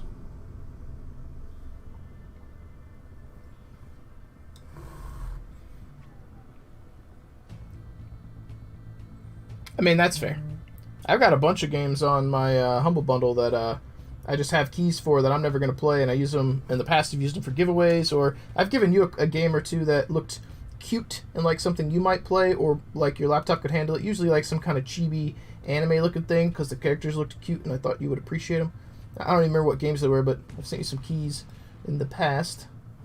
You might not have claimed them because you might have been like, what is he sending me? These look stupid. That is possible. But yeah, I've got some games there, and every time they bring up the game pack with the Warhammer stuff where you get all the Dawn of War games and shit in there, I usually buy it and then just start giving Steam codes to my friends who don't own Dawn of War and being like, hey, check this game out, Dawn of War. It is cheap and it's free because I bought it, and you can have it and play a game. Thank you. Bye-bye. I've done that, and I've done like Company Heroes because they're just cheap, and Battletech. At one point they had Harebrained Schemes Battletech on there for like $10, I think. So it depends on what's going on. Humble Bundle is a great place to pick up cheap games and support charities. You just got to watch the slider at the bottom when you do it, because the charity will not get the lion's share if you don't adjust the slider. So that's what I do.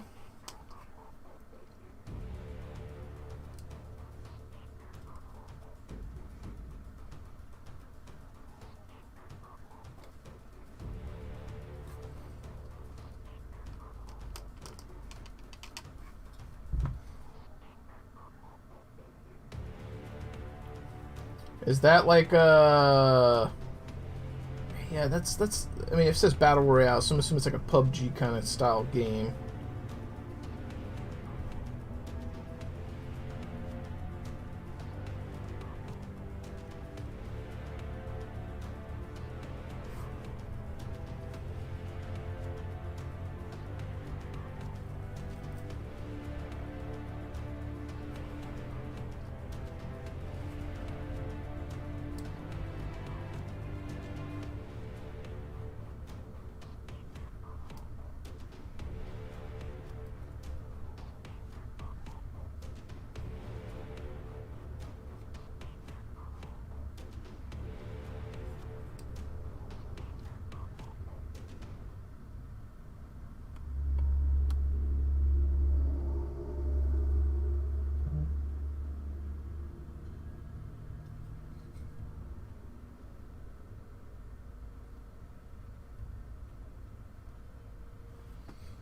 Okay.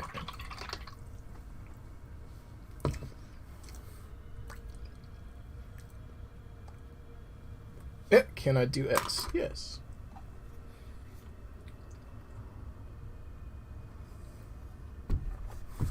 Gotta get that coffee in.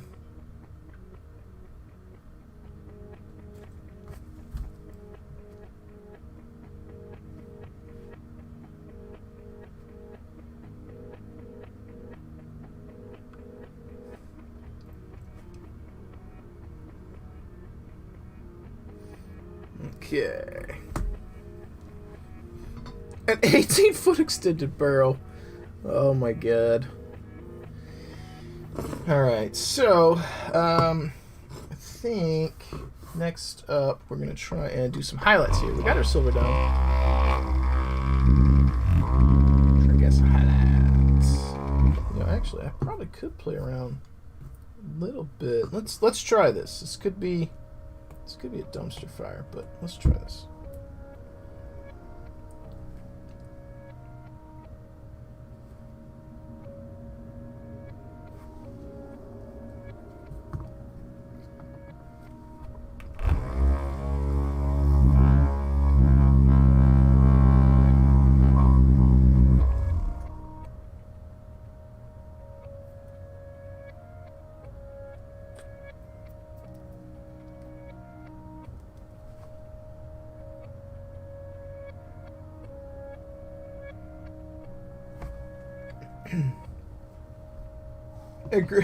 It sounds like Fortnite meets PUBG, which is already sort of what Fortnite kinda is, but like Fortnite had a baby with a Lego game, which I don't know. That doesn't really work either because Fortnite kinda is a Lego game. You know what I mean? You know what I'm trying to get at here.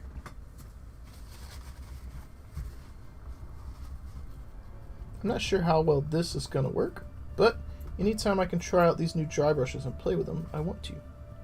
So we're going to see kind of how this works here. Who's calling? I don't know anybody from Phoenix, Arizona.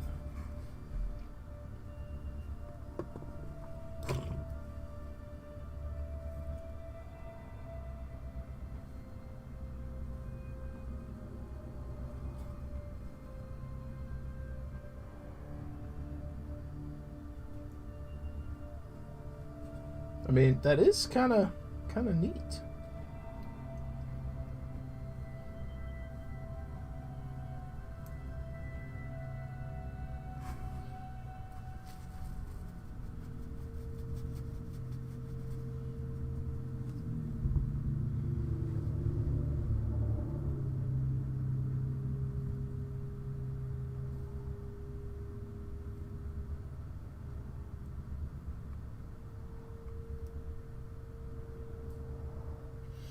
Zombie, you still there? Are you, if he doesn't respond, I suppose he could have left or he's in lurk mode. Or both.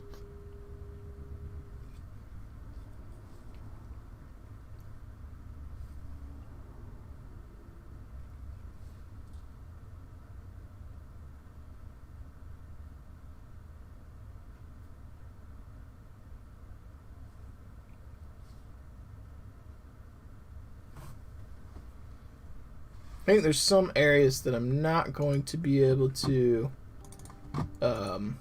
efficiently get the dry brush into, like the areas down in there. I don't really want to risk hitting the other parts here, but I can hit the kind of large areas with this. Actually, it looks like it might be. It's speckling silver. I don't like that. I don't want you speckling silver flakes everywhere. I don't like that.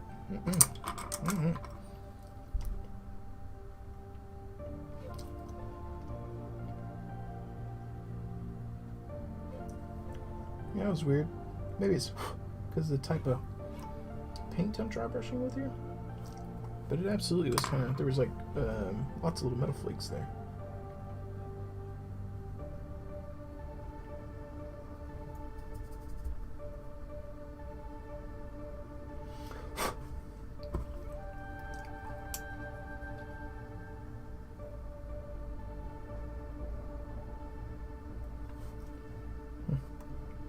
Alright, so we'll still have some areas that I need to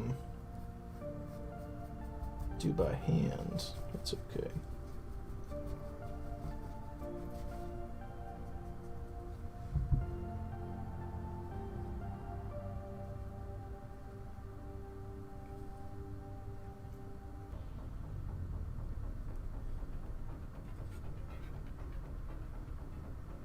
Alright. Alright, little Herbie.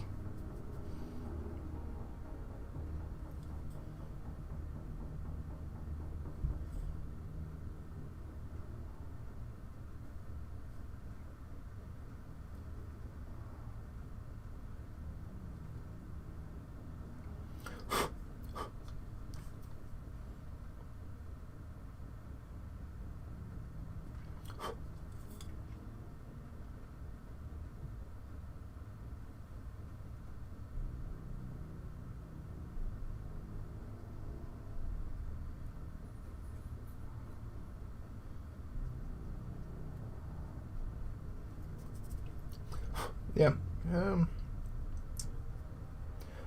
Dry brushing with the metallic, you can really start to see the flakes fly off. It's a little not good.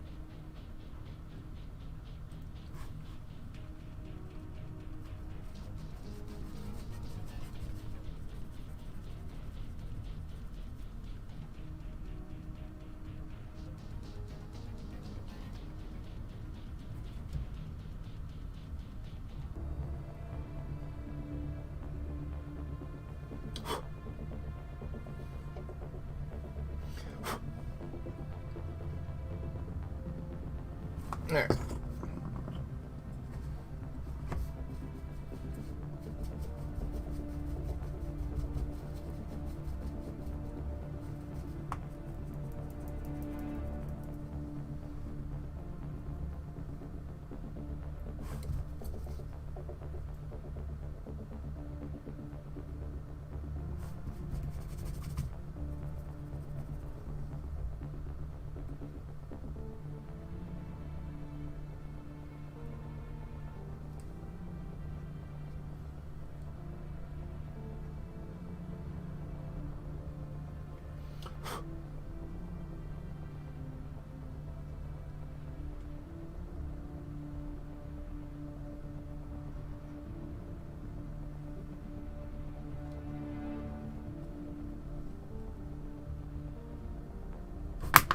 Oops. Nobody saw me do that.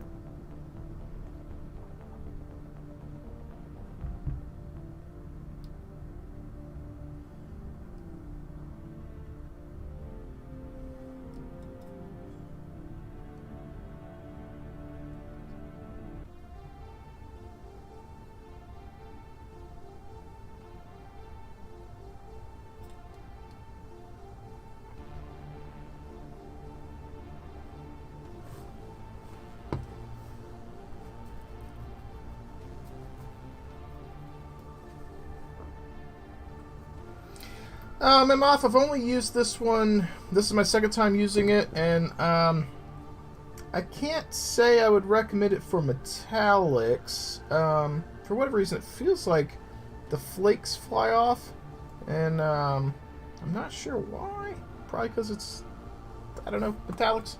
I do think it's cool. I'm gonna try some more of it when I get my, or when I move on to the next batch of models, and I'm working on like the black, or like I'm working on my Clan Wolf or something, and they've got all the beige and the kind of off gray black stuff. I'm gonna try it on them and see how I like it. I think they're gonna be good. I have not tried the Artist Opus ones yet. I got a set, air quotes, for Christmas. I'm waiting on them to come in. They were delayed. I was told that that was part of my Christmas from Amanda's family. So I do think they're very expensive, but I want to try them out. So, and I wasn't sure what to ask for Christmas, so I put that on my list, and they got them. But yeah.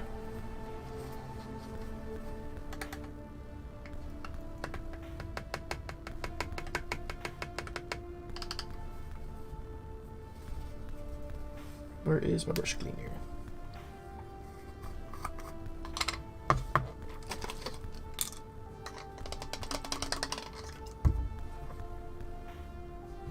I am trying to be a bit more militant with cleaning these because they are a little bit more expensive. So after use, I'm trying to give myself the best possible chance to have longevity with them.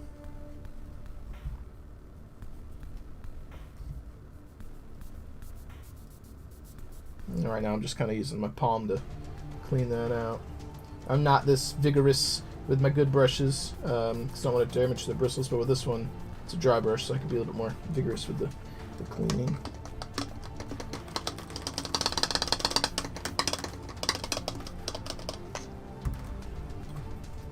But the big deal is I wanted to make sure I got as much of that silver paint out of there as possible. And because these are dry brushes, I generally try and make sure I don't leave any brush soap in them, because you can get kind of a powder effect going with it afterwards. I don't have to worry about the forming a tip so much with these. I just want to make sure they're cleaned and ready to roll for the next time. So I have dry brushes that work, but they're dry brushes, so they get torn up over time. So like this one, you know, it's kind of looking, it's seen better days, right? Versus this one, whoops, which is a little newer, still getting rough, but a lot better shape. Same with that one. It's hard to get some of the paint out of it. Yeah, but that's kind of the goal here. Increase the longevity.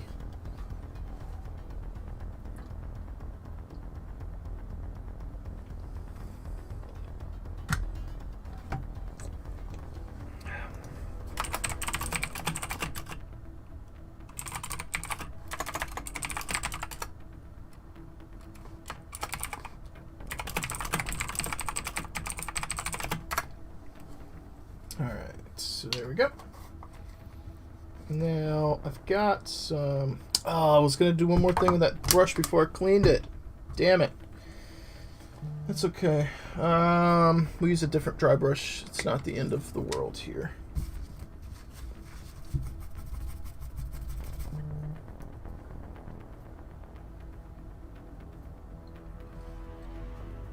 Alright, so... Let's see, I think I want more of a bronzy color. Copper?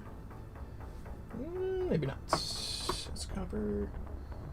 Bright gold. I feel like there's an in between. There's bright, there's white, bronze, bronze. There we go. That might not be. Let's go with light bronze. Yeah, that one's not even open yet. No, that's because I already have one of the small ones open. Let's grab you. I see you hiding in the corner over there, light bronze.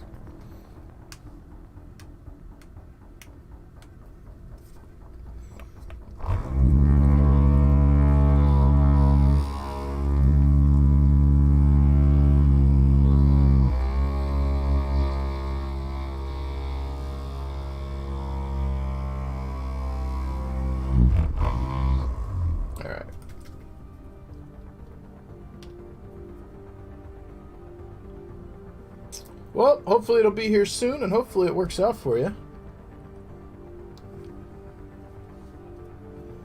This still might be a little bright. We'll see.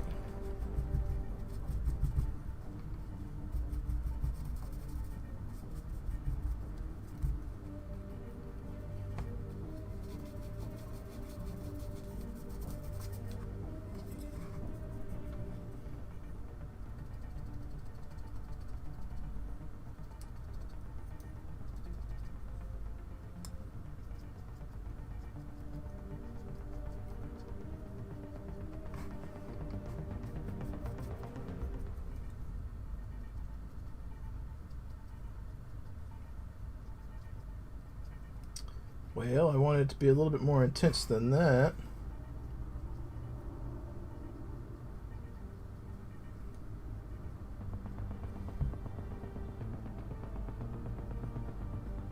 I think it's mixing with the silver on the model already.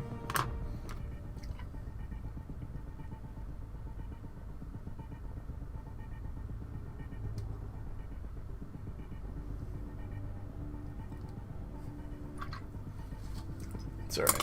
Come here. Hey, that's good too.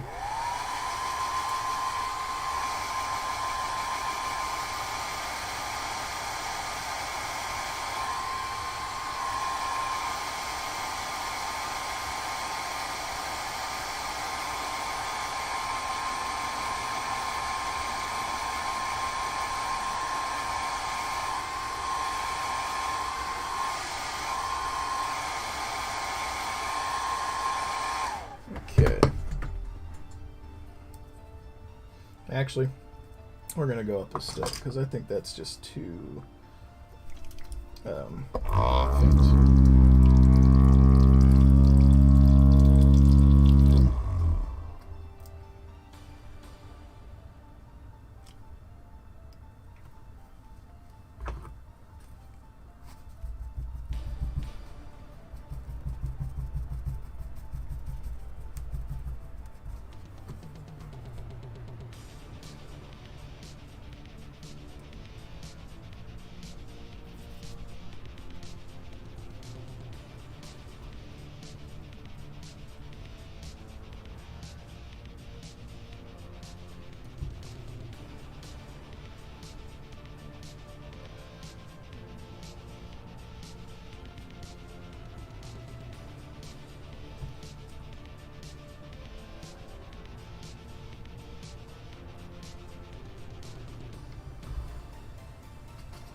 Okay.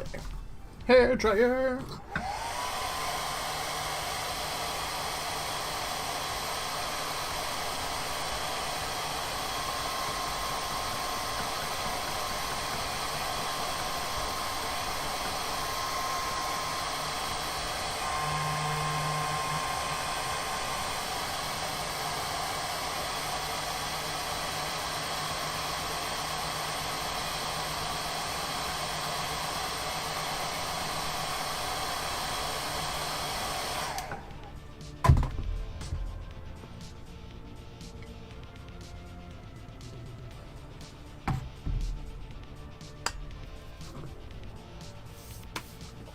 Okay.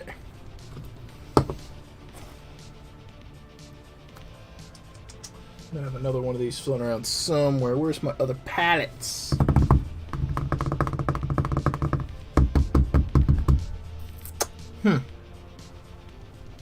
This is what happens when I clean my area. I can't find shit. Alright. Okay. I can't find it. It's alright.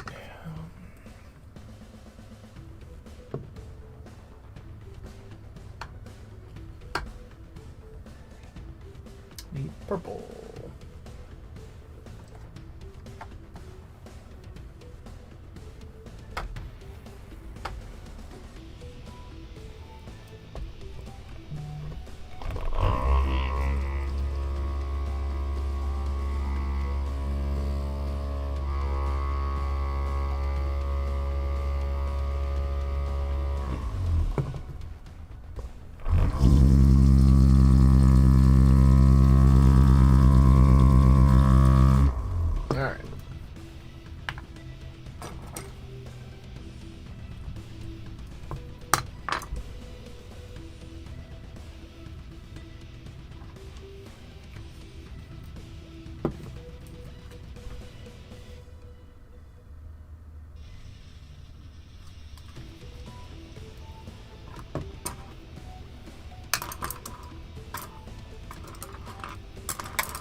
Let's just see kind of what this looks like.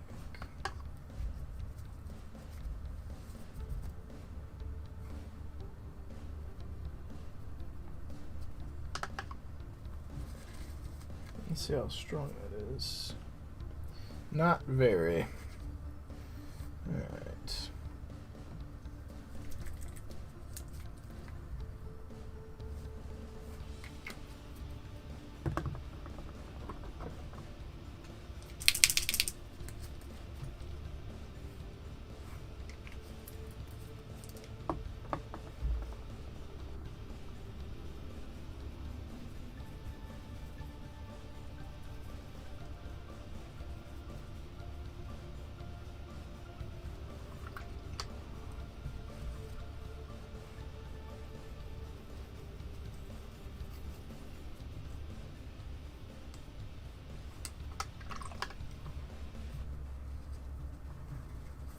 Okay, not sure how this is going to go.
That's what I was worried about. The blue is a little bit strong.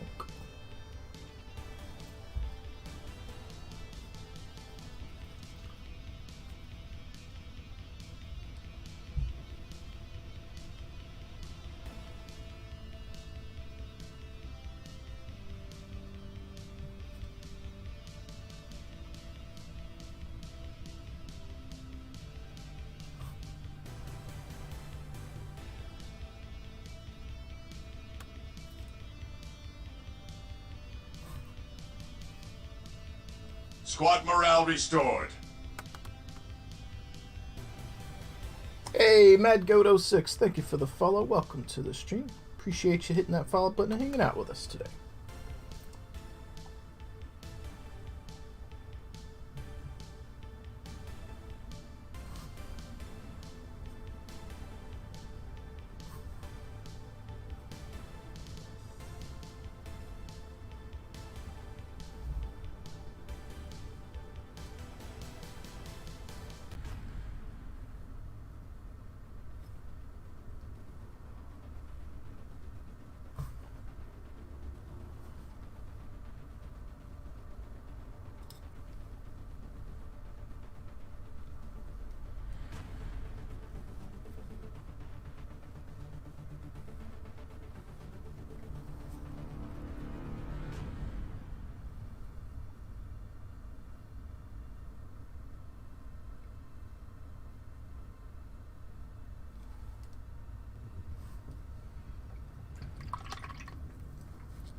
Okay, I want a darker blue. Do I have a darker blue?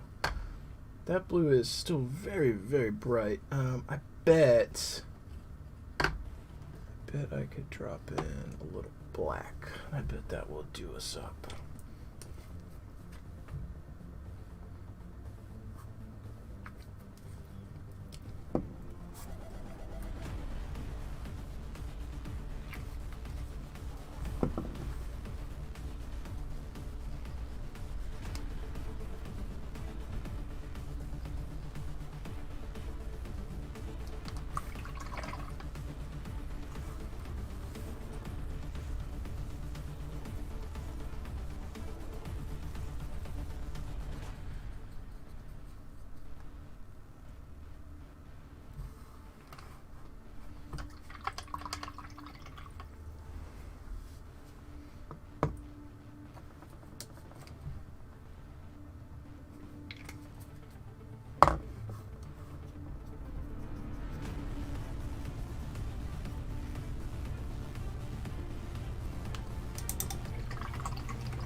Okay.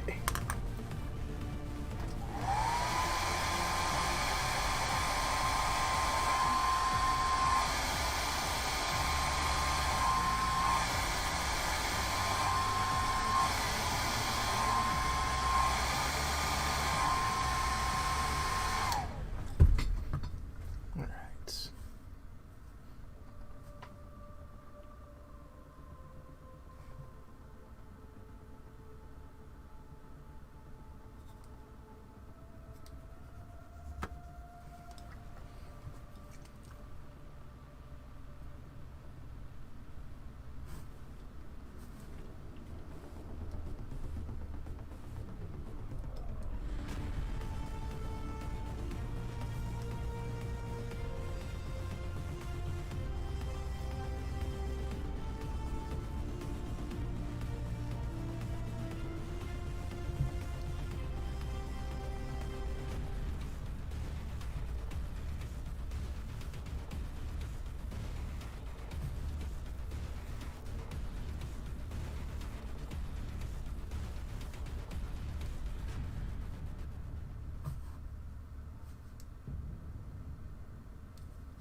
Hey, Jinx, how you doing?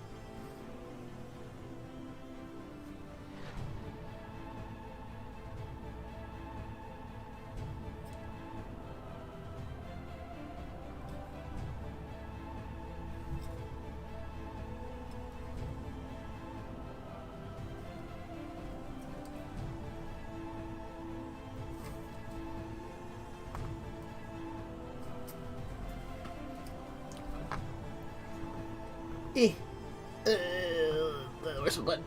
There it is. Yeah, bah. If you guys aren't following great and fantastic Miss Jinx Star, pop on over, hit that follow button, show a little bit of hobby love. Hitting follow button is free. Helps everybody out. You won't be disappointed. She's a crazy skilled artist that does more things than I do. If you hang out there, you're going to see more than just minis. Please come back and hang out with me too. I try and be cool, but I think you'll enjoy it. A little bit of different hobby for different people.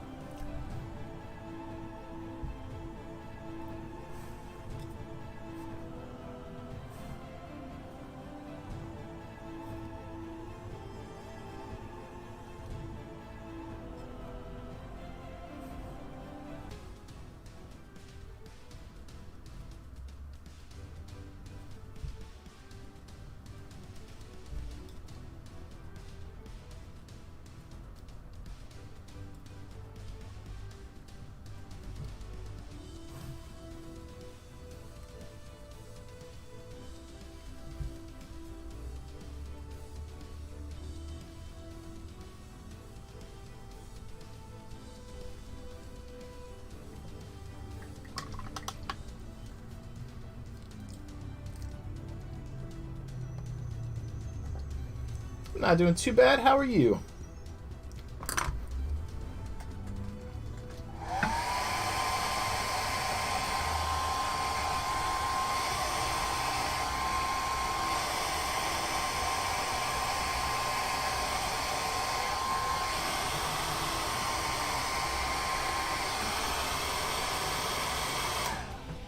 It's not my 100% favorite thing I've ever done.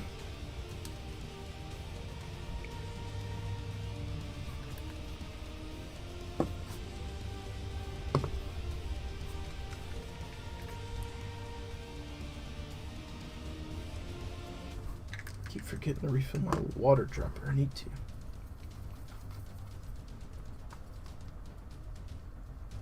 Hey, Flash and Dash, how you doing, man?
Yeah, the Mininomicon, I think, is the one you shared with the pages. That's pretty cool.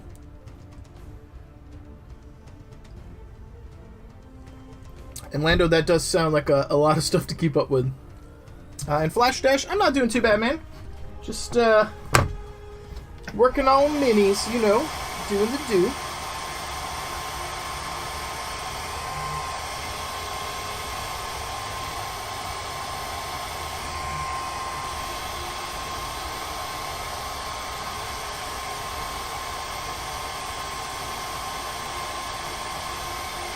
Well, there's my attempt at a scorched barrel. Not quite as purpley as I wanted, but it looks reasonably heated. The patina's a little muted, but it's what it is. We are going to try and do a little bit extra to this, though. Grab like this.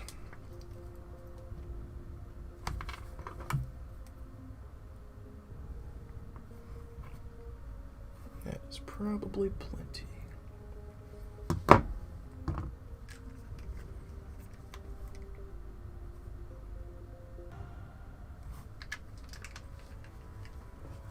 Yeah, I gotta get to the store and get some more glazed medium. I use the shit out of it. Ooh, is that glazed medium over there? Oh, of course, it's about empty too. Damn it.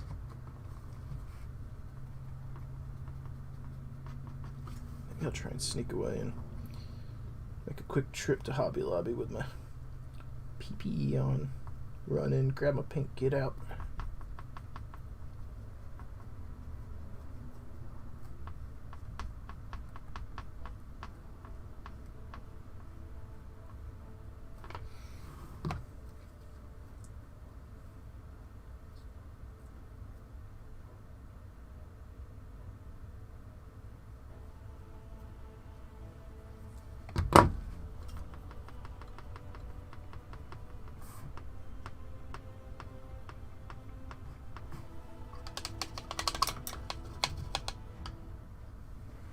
Okay, let's see if we can't do the effect that I wanted to try and do here.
I did not want to do the whole inside of that white, but it's very difficult to target while I'm aiming, so that's what we're going to have.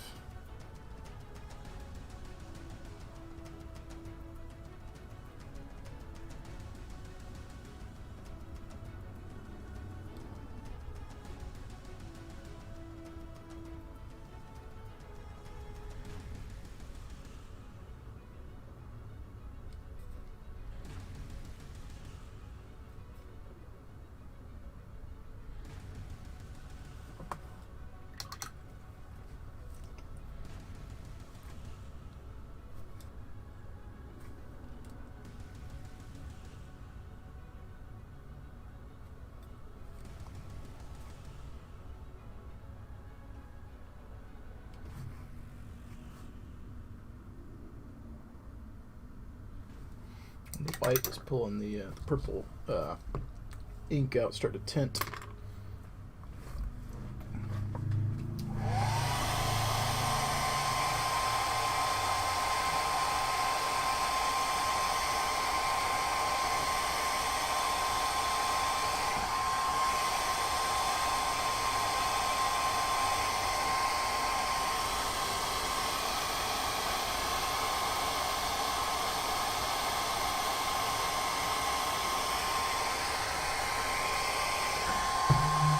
Take a minute here, trying to get that barrel tip to dry.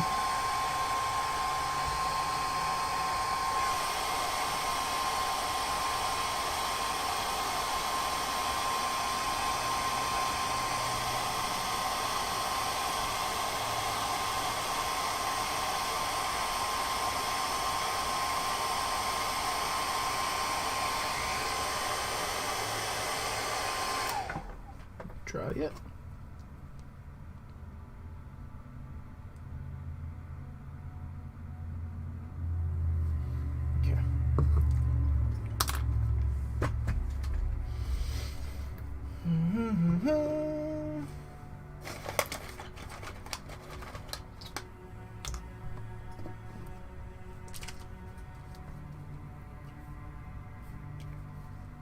Let's do 2 drops. Don't want it to be too much. And then we need Verdia screen. There it is.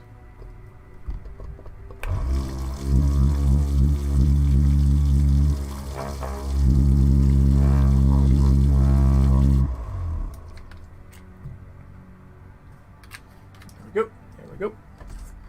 And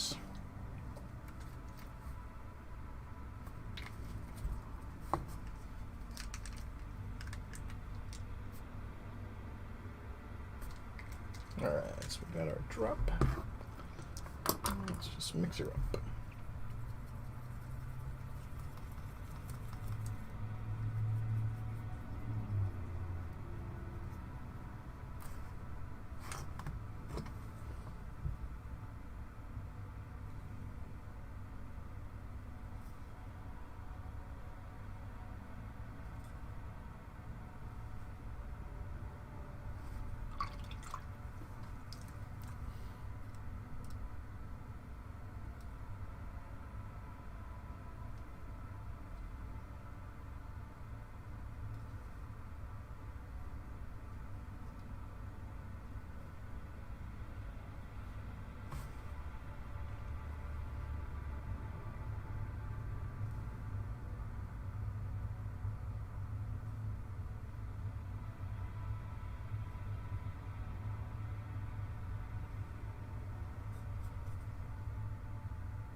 All right.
Okay.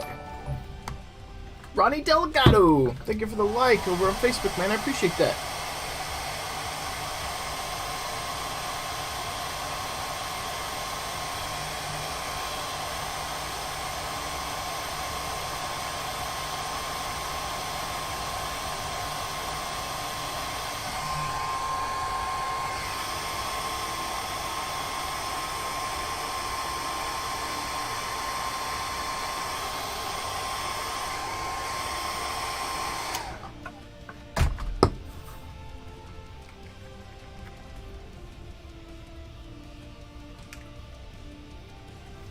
Okay.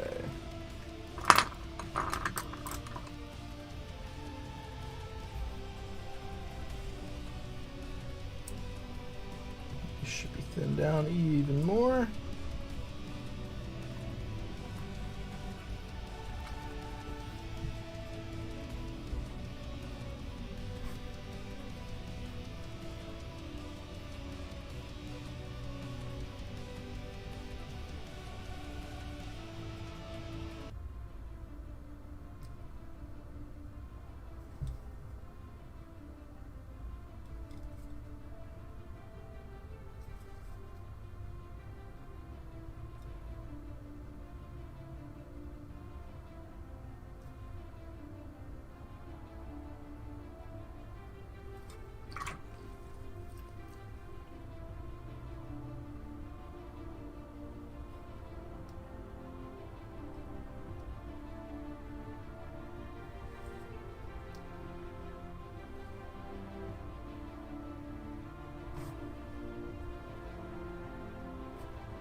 I mean, that's fair. That's fair. It's kind of like the guys and girls, the people who paint.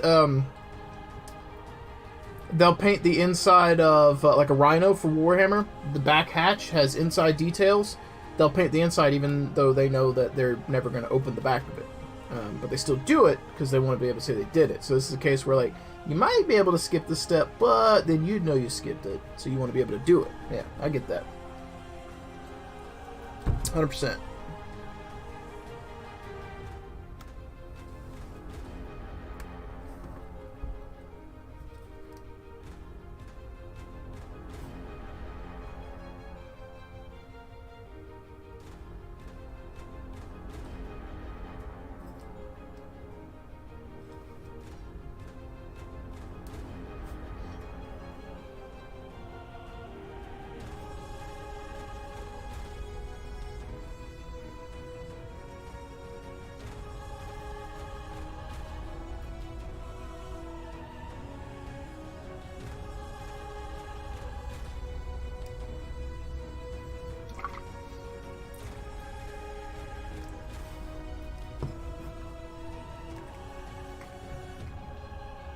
I feel like I'm missing just a smidge of that purple, so while that blue's dry, I'm going to try and bring a little of that back.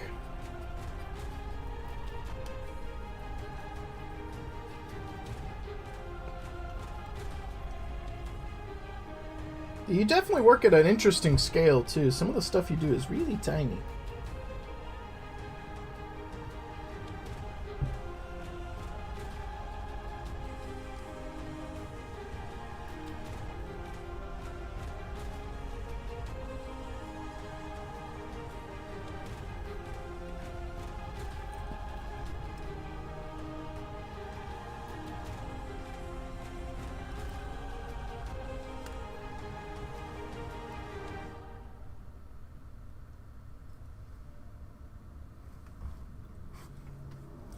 I just really feel like I need like dark purple like right up in here.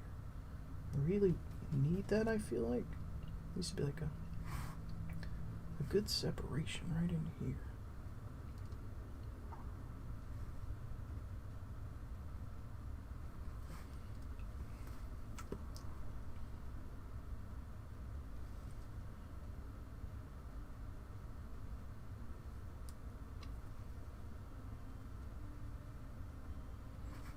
knows. Probably a reason to do this with an airbrush.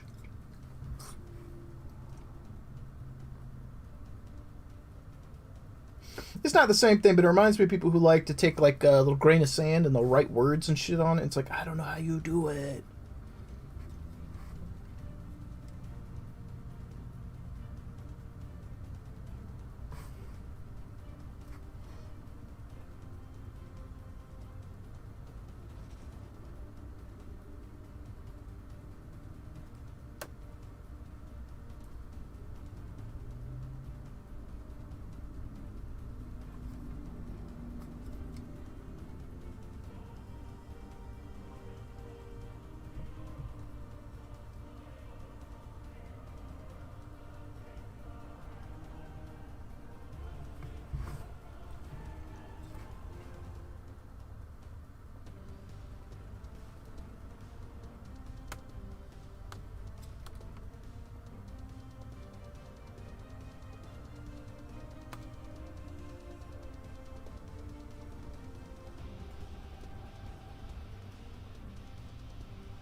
Hey, thank you, man. I appreciate that.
Thank you. I'm not 100% happy with it, but I think it's looking alright.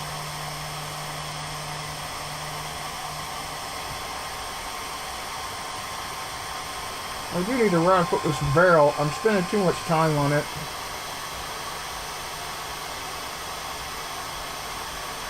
I don't have quite the effect I was going for, but I really need to just get ready to call it on it.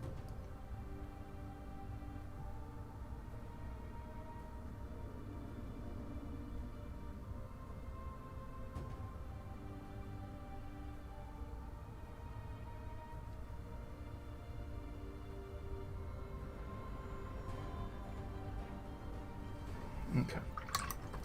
Let's grab maybe that blue. I don't know.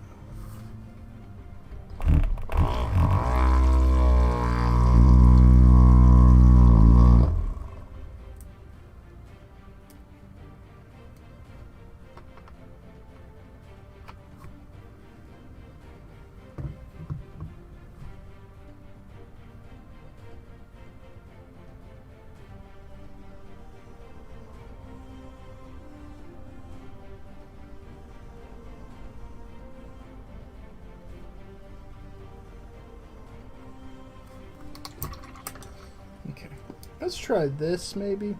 Instead of using the ink to bring it all down, let's just try a little bit of this baby blue.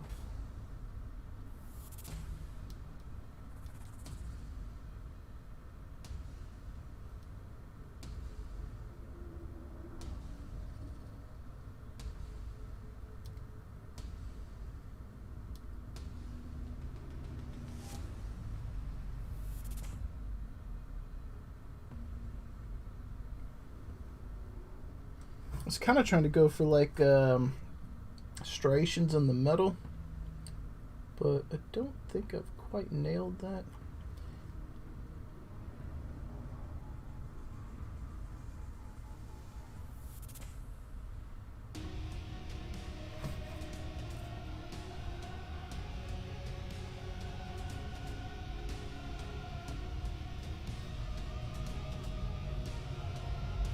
I also think the bottom side of the barrel here is less likely to get seen, so I'm not as keen on stressing over it.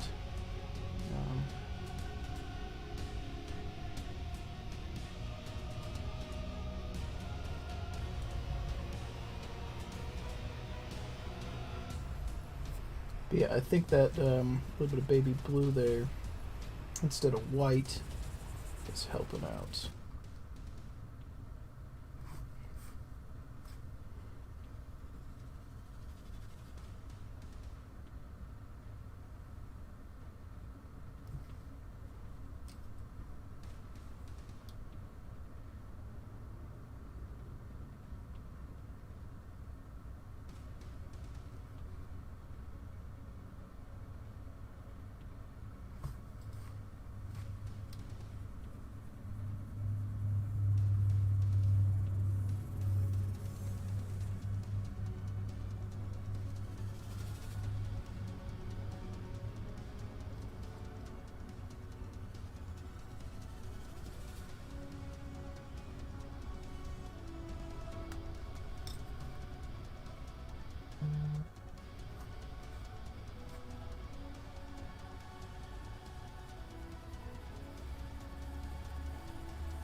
Yeah, I think that's looking pretty cool.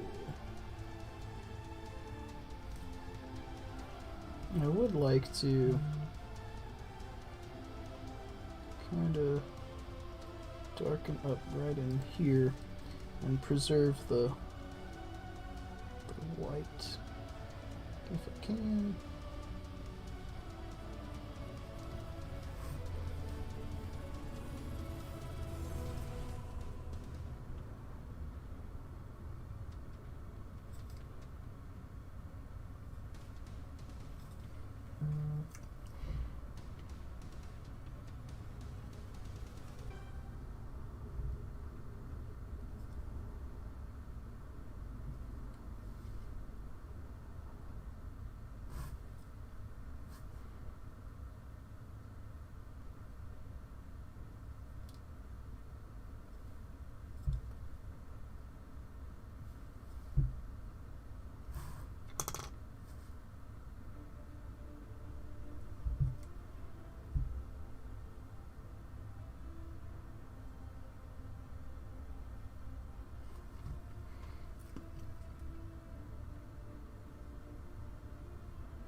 Yeah. Pretty reasonably happy with that.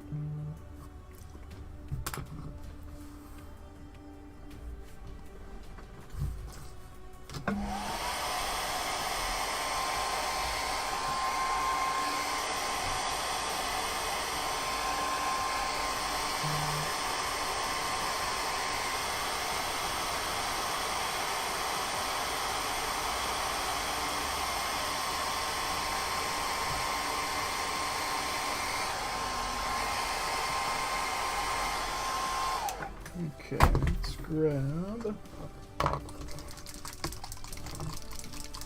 little bit of this.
Okay.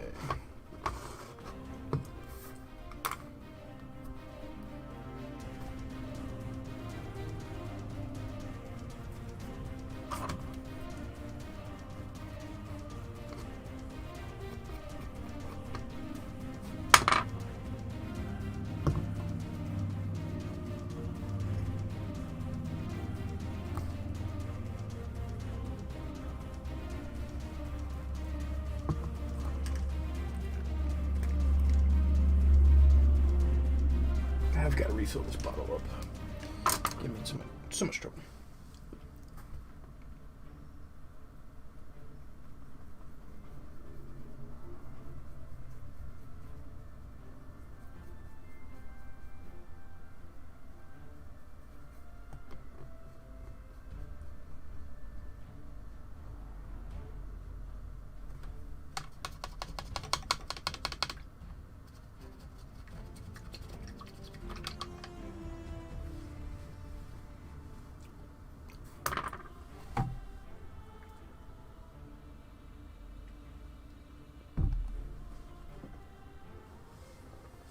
Alright, let's move. I'll bring it back. Work on you a little bit.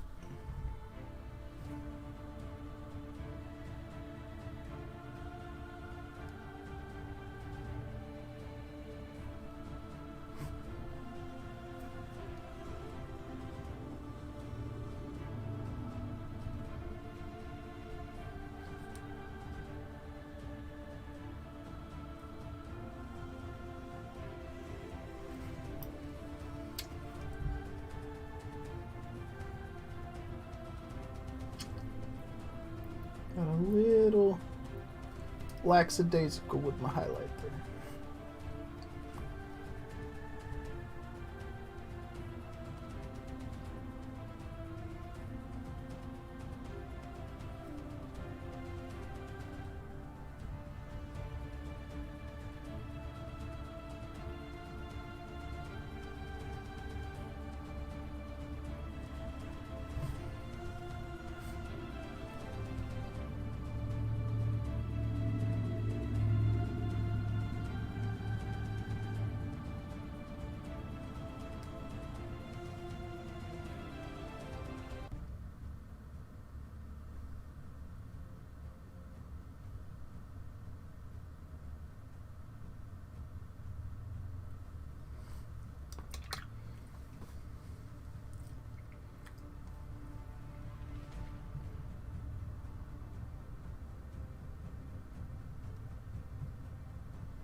I was hoping to get a little bit further along today than I did, but story of my painting life, right?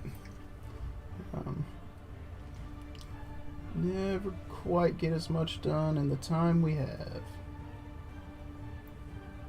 That's a lie. Sometimes I've done that, and I'm like, well, gotta end the stream 5 minutes early today because I ain't got nothing to work on. But that's very rare. It's a very rare occurrence.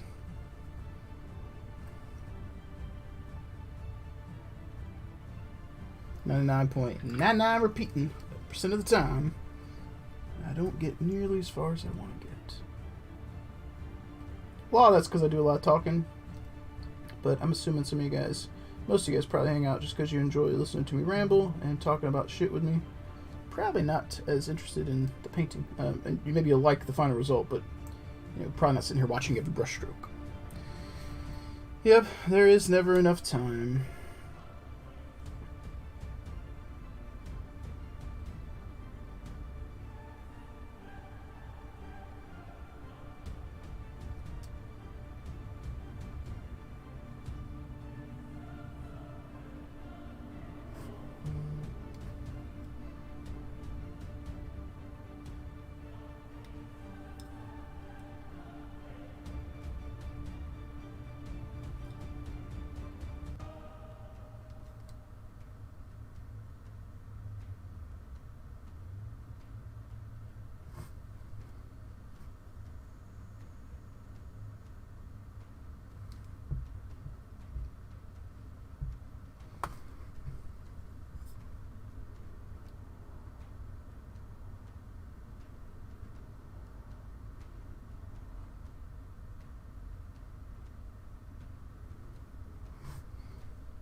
see here.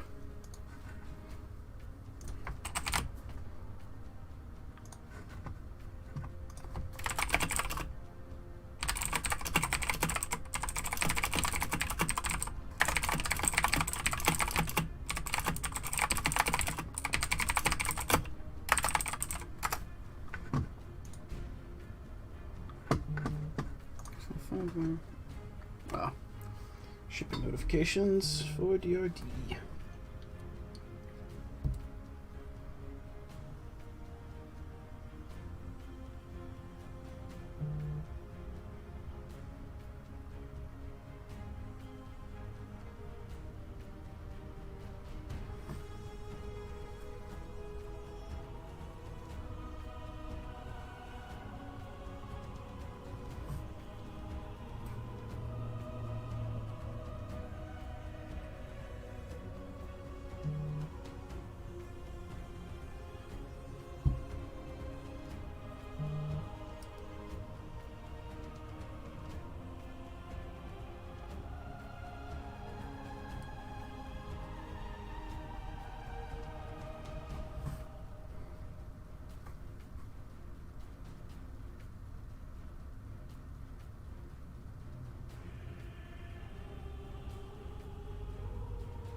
I really do like how the silver's coming together. It's really starting to make a pop. It's a small, subtle thing, but it adds a little bit of extra flair to them.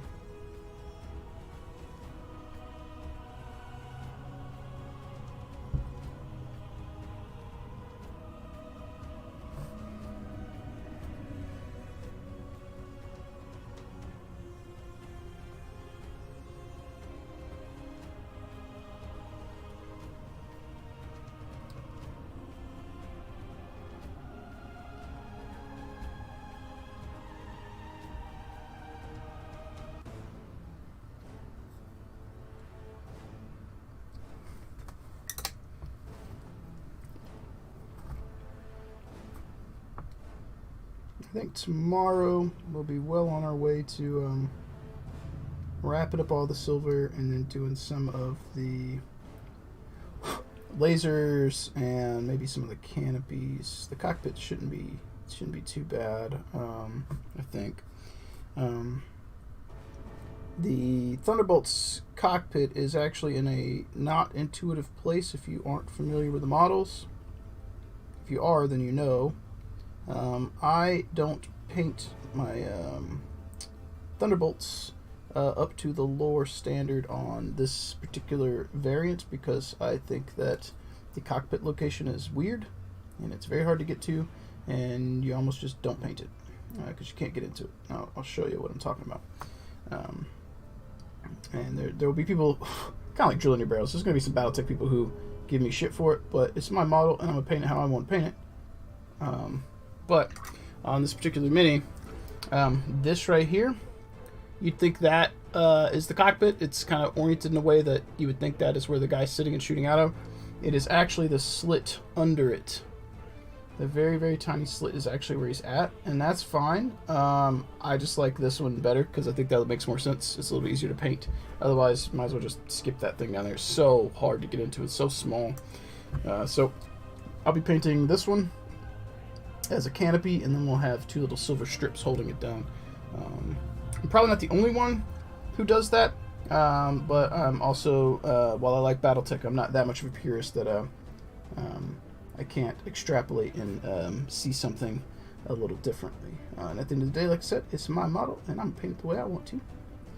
And that's what we're going to do, because I like it.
Okay.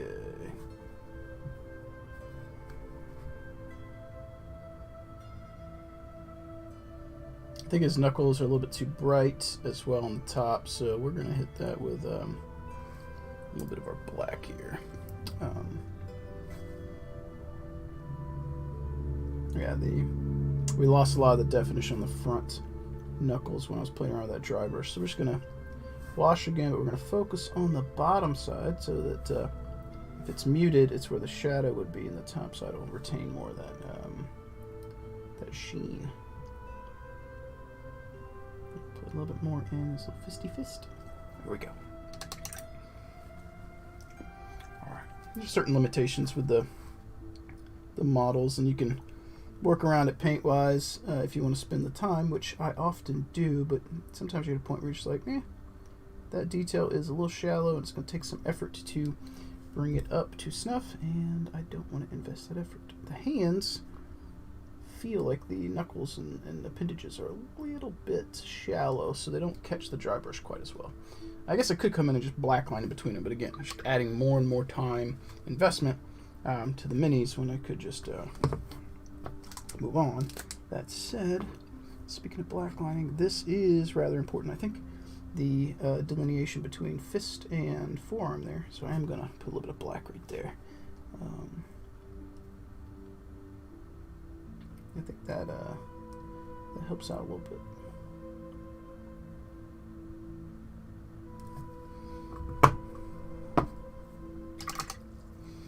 Okay.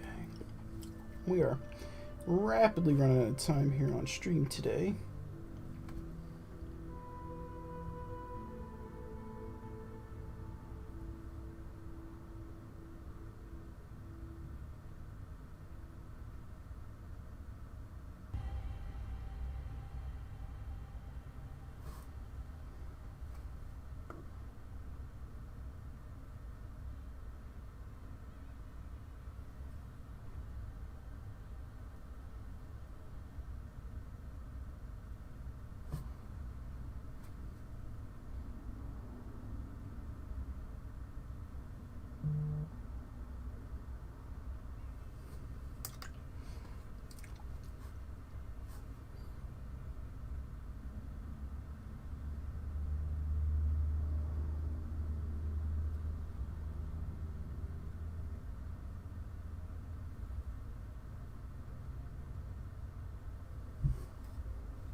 Ugh, just fucked that right up.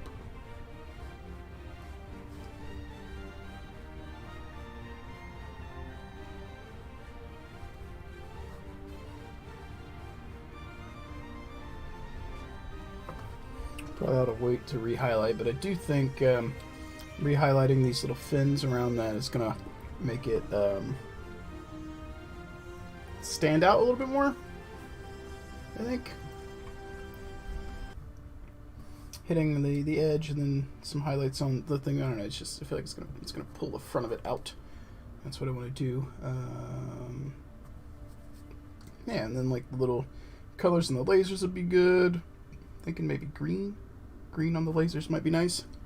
And yeah, we got our kind of barrel going on there. It's still, the colors aren't quite exactly what I wanted, but it's not the end of the world. I feel like a glaze of metallic might have been good. I'm not sure. Let's just see. Put like a little drop down there. Don't need a lot. We'll do a quick test here.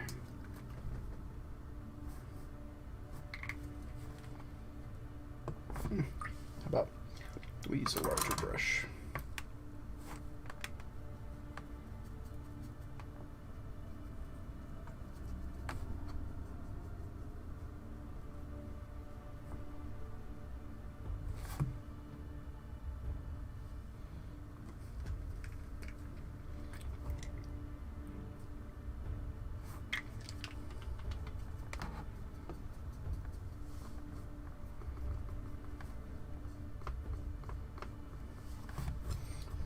Should be able to just pull that off if I don't like it.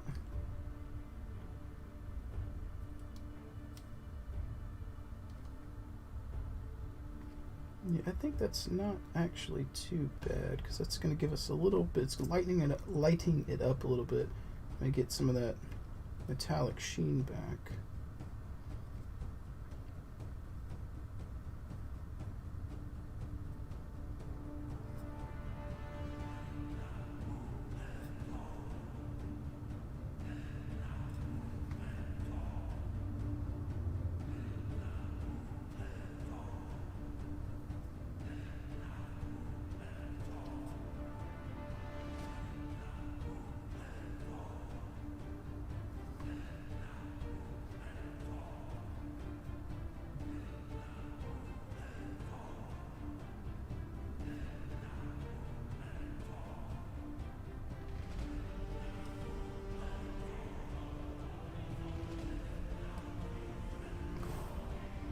Yeah, actually, I like that a lot better. We got a little bit more of that kind of metallic shine to it, a little bit of discoloration. Got that bright kind of blue-white on the edge for the PPC. I think that's a lot better. I wonder if that'll do anything good for his hands here.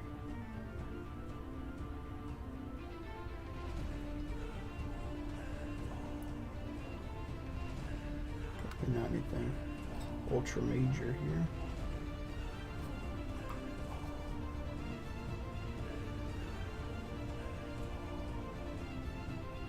This is the problem. I start playing around with stuff and nothing ends. I'm just like, oh, okay, we're good. Oh, I'm gonna try something else. Let's try another little technique or a little something. Play around. I don't know. It might work. It might not. Who knows?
Actually, I feel like if we were going to be applying that lighter silver here, it should have been on the bottom side of that.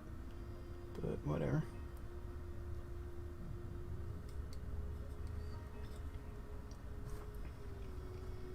Alright, one last thing before we go. Ibram Gaunt, hello from YouTube. As much as PGI sucks, they do have really good redesigns mix. I feel like the Thunderbolt in PGI is different than this one, but this is a Catalyst Games Lab one. Unless you knew that already. But yeah, the Thunderbolt in there is a little different. Pretty sure. I had a 3D print of one a few weeks ago, but I gave it to it, and along with it, some other 3D prints to some locals who were just getting into Battletech, and I wanted them to have a few things to get started with. But I like the Catalyst version a bit better than the PGI one. But PGI's got some really nice designs in general, though, I will agree with you. I do like them.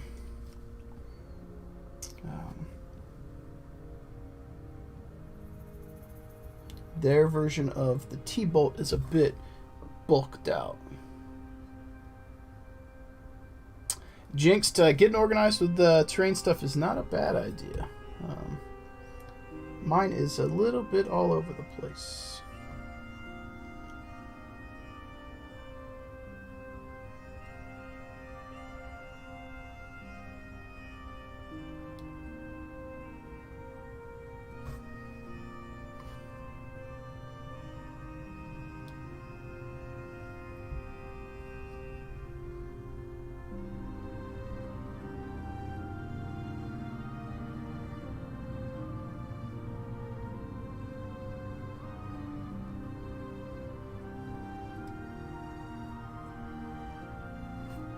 And Zombie, I'm assuming you were AFK a little while ago. I'd asked if you were around and you didn't respond until Jinxed was here.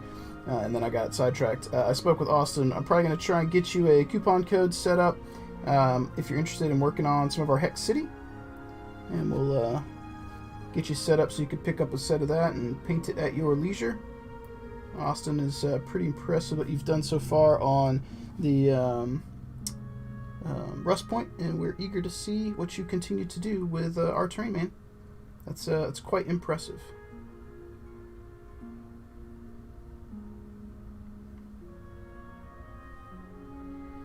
Okay, so I think that's enough black lining on that for now. I think tomorrow we'll come in and we'll try and wrap up some of the silvers. And we'll see what we can't get achieved. And maybe get less paint on me and more on the models. Before I go, yeah, because we were talking about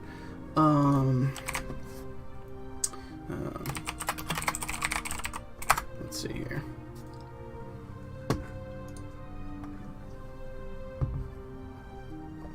There you go, man. There you go.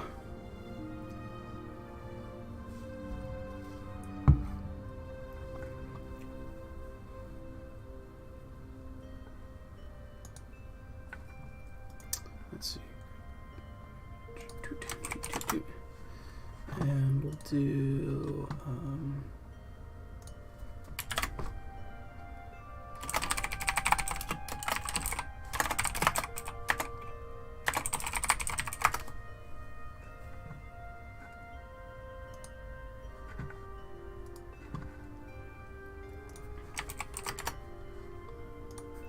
that's a little green.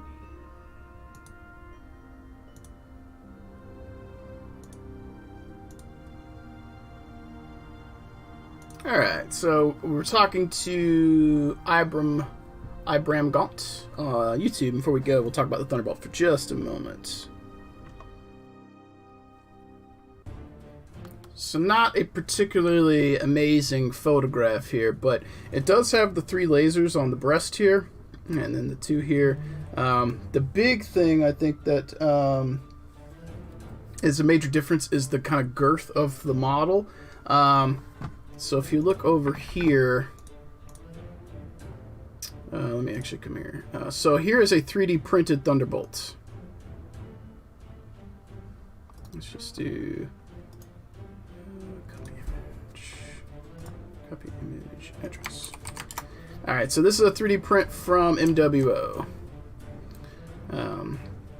He's a bit chunkier, and his legs here, it's a bit, like he's just a little wider. He's got a wider, more, I don't want to say fat, girthy stance. Girthy is the only word I could think of. He's got more girth to him. Then when you look at this guy, compare the two, it's very different right in here.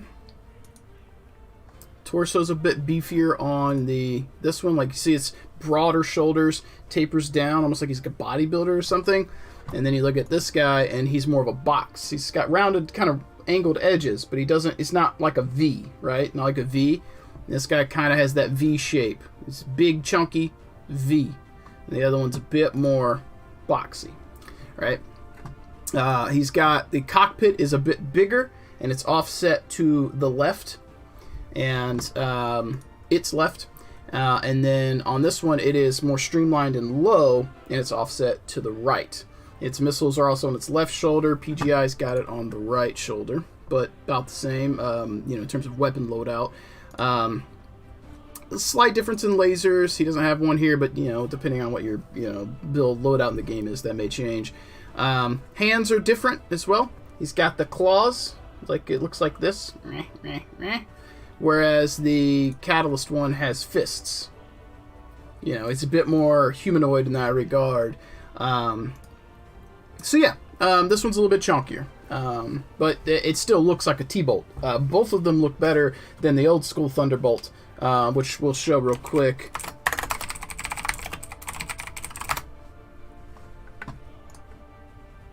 Let's find an old Thunderbolt picture. Old plastic. Yeah, there you go.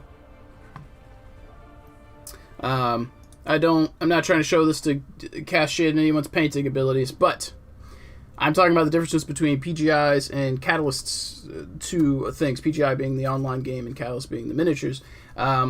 This is an old school Thunderbolt. There are people who are classic Battletech fans that they really like the aesthetic because it pulls on their tugs on their heartstrings for being a child, and I appreciate that. But when you look at this one versus this one versus this one is hideous. It's ugly. That's an ugly mech. It is not very pretty. So in either case, the PGI and the Catalyst look very good. Also, Ibram, if you're still here, hopefully you are, because I went through that ramble to talk to you about the differences. Because I find, I got a lot of mechs, I got a lot of 3D stuff. I play the online game a lot, so I see this stuff all the time. But I appreciate you coming over from YouTube and dropping a comment. I don't get a lot of messages or comments or feedback on YouTube and Facebook. I do multi-stream, so I'm on Facebook, Twitch, and YouTube all live right now on all three platforms to cast a wider net. So you actually added something to the conversation today that I think is good, and I really do appreciate that. Unfortunately, we are to that time of the stream where I have to get ready to go. So we're going to see who we can't find for a potential raid today, and then I got to get ready to go to work. If you're not familiar, Ibram, I work at Death Ray Designs. If you're not familiar with us, we make terrain. Just before we go, since you might not know. So DRD, this is where I work. And we just dropped some new terrain not too long ago that is inspired by Battletech. So we got Hex City and Hex City Corporate Plaza. Some of the buildings. So if this is something you're interested in, I highly recommend you check us out. deathraydesigns.com. Coupon code GET, G-E-T, A-M-P-E-D, 10 will save you 10% if you decide that you want to pick something up. If not, I do appreciate you popping in, and hopefully you'll come in and tune in next time. I'll be online tomorrow around 1 p.m. Eastern Standard until around 4:30 or so Eastern. I'm running a little bit over today, but that's where we'll be. So that said, I am going to switch screens here. We're going to get ready to fire off a raid. Also, Lando, before we go, I think you missed the beginning of the stream. Let me show you this.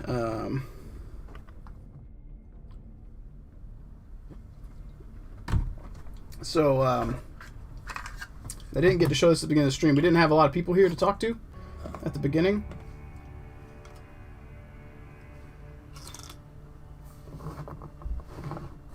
So, you've seen this. This is my HQ bunker, right? But you might not have seen this. Austin made me a resin antenna or satellite dish to go on here. And I think that's very cool.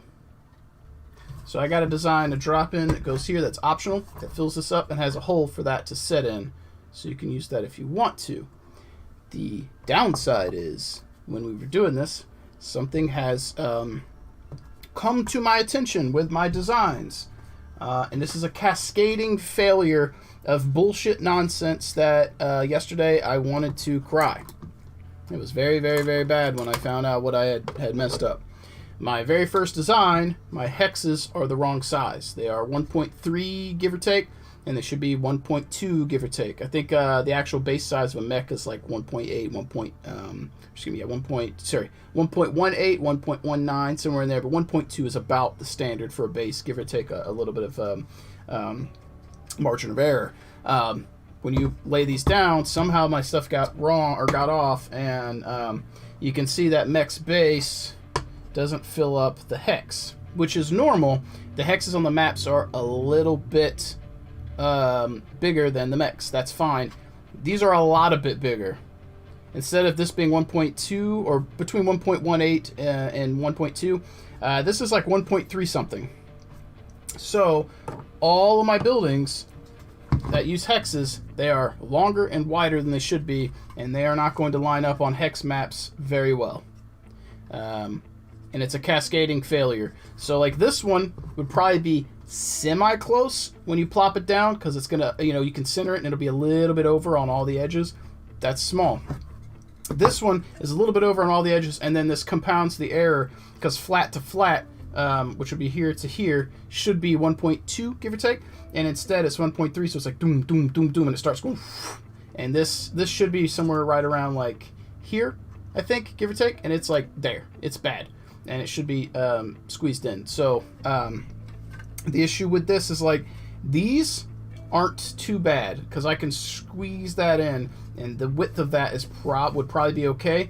The problem is when you're looking at this right here, that corner right there. If I have to squeeze these in, that is no longer inside the MDF. And even if I was to change it and have it peg here and have that missing, so there was like a small peg there and a small peg there, this plate, this wall, right? Well, sorry, let's flip over here. It's easier. This one, this would be protruding across and interrupting this hex. So I have to shrink everything in, and the cascading failure across all the designs means I'm going to have to redo a whole lot of shit. I have 10 buildings right now that I've designed that are all going to have to be fixed, and it is going to be an absolute nightmare. I'm not thrilled about it, because I'm not working in a 3D CAD. This is all vector based. I have to go in by hand and fix everything. I can't just like do a quick resize. It's it's gonna suck. Now these are also the wrong size. The columns, but because they're singles, these are singles, I don't much mind them being a little bit bigger. Them overlapping a smidge on hexes I think is fine because they're girthy. I don't think I'm too worried about resizing these. I think I'm more worried about these because these are singles, and like the design is just slightly over a regular hex. This is not a cascading failure because there's not multiples that are going doof, doof, doof, doof, and blowing everything up in all directions. So Cookie Mandy says, might say it is a dumpster fire of a situation you have. Mad respect for you. I love the buildings. I appreciate it. Also, I don't know if you guys saw these. I don't know if we talked about them on stream yet, but we got little turrets.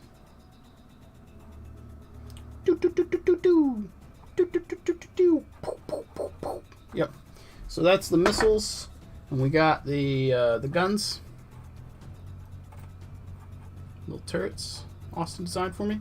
Yep. So like little ruined fortress walls, with little turrets on it will be really, really cool. They'll work on these once I redesign them. The mount at the top is a little small, so these won't fit, but the new ring will fit. So that's fine. But yeah, that's pretty cool. I also, Austin, I have some of these as a sample. Austin made some little infantry bases, or infantry for bases for Battletech. Tinkering around, so we needed some power armor for Inner Sphere, so got some. It does not. It does not. We're limited on what we can do because it's 3 layers thick. So 1 empty and then 3. You can see here, this is 3 pieces thick. For me to do the doors, this would need to be at least 4 thick, because I would need to be able to have a drop in, and like, because I can't laser cut on both sides. It's only one or the other. So that door is actually glued on top with this frame. There should be not glued on top. This frame is glued on top to make the door look 3-dimensional, but it's not. It's on here, and because we have 2 plates, it's on here.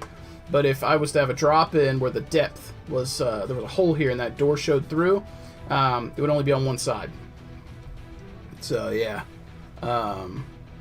yeah. And because this is for Battletech, I'm really limited on the width of stuff, and being able to get a 4th layer of MDF in here within that space is very, very difficult. If this was 40K scale, no problem. We already have a gate. But for Battletech, it would be tough. Austin and I have discussed maybe doing it where the gate is not here and there's just an open hole, like this is missing, and you could walk through. We have talked about that. My only concern is like maybe having the gap, you know, you can see there's a gap here, and if we cut that out, I could have these slot in from the bottom, so you wouldn't have the flat open areas on the side, because these could fill that, the buttresses. But you'd still have a gap at the top, so you wouldn't see it looking down, but if you tilted it, you would see a big gap under there. So that's more or less something we would need to talk to the Battletech community about, like the customers. Like, would you rather have a door with line of sight blocking areas to play and maneuver and jump, or would you rather have the door open with a little bit here and a little bit here, and then the ability to walk through? Like, what would be received the best? Would not be a hard change to make. I would literally just take remove the engrave here, and then cut out that hole, and this stuff would slot right on in. So it's you know, kind of up to you guys, and your feedback is much appreciated and welcome. So if you have thoughts or ideas, let me know what you would like to see. That said, oh right, I was also talking to Fritz 40K.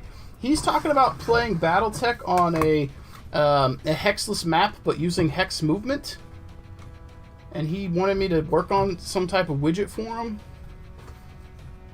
So it's got 3 inches, 6 inches, and 2 inches for basic, you know, tabletop. But this is about the width of a mech, or a hex. So if you notch it like this, like he's on the table and you want to play with him, that would be 0. And he wants to move 1, 2, 3, 4, 5, 6. You know, you would just go and notch him like that, and that would be 6 hexes. But hexes are not inches, because these are wider than an inch.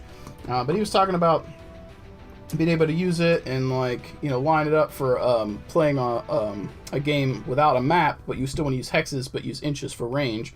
You know, so there would be 1 hex, you know, that's 2 because he rotated, and now you notch that in, you know, 3, 4, 5, you know, well, he's off now, you know, the point. I don't know if that's such a good idea. He seemed pretty excited, so I whipped something up based on what he was asking about yesterday. I'm not sure if this is something anyone would actually want to use. I don't know. So, but yeah. Anyways, that said, guys, we've ran over today. Let me see who we've got online for a little raidy brew.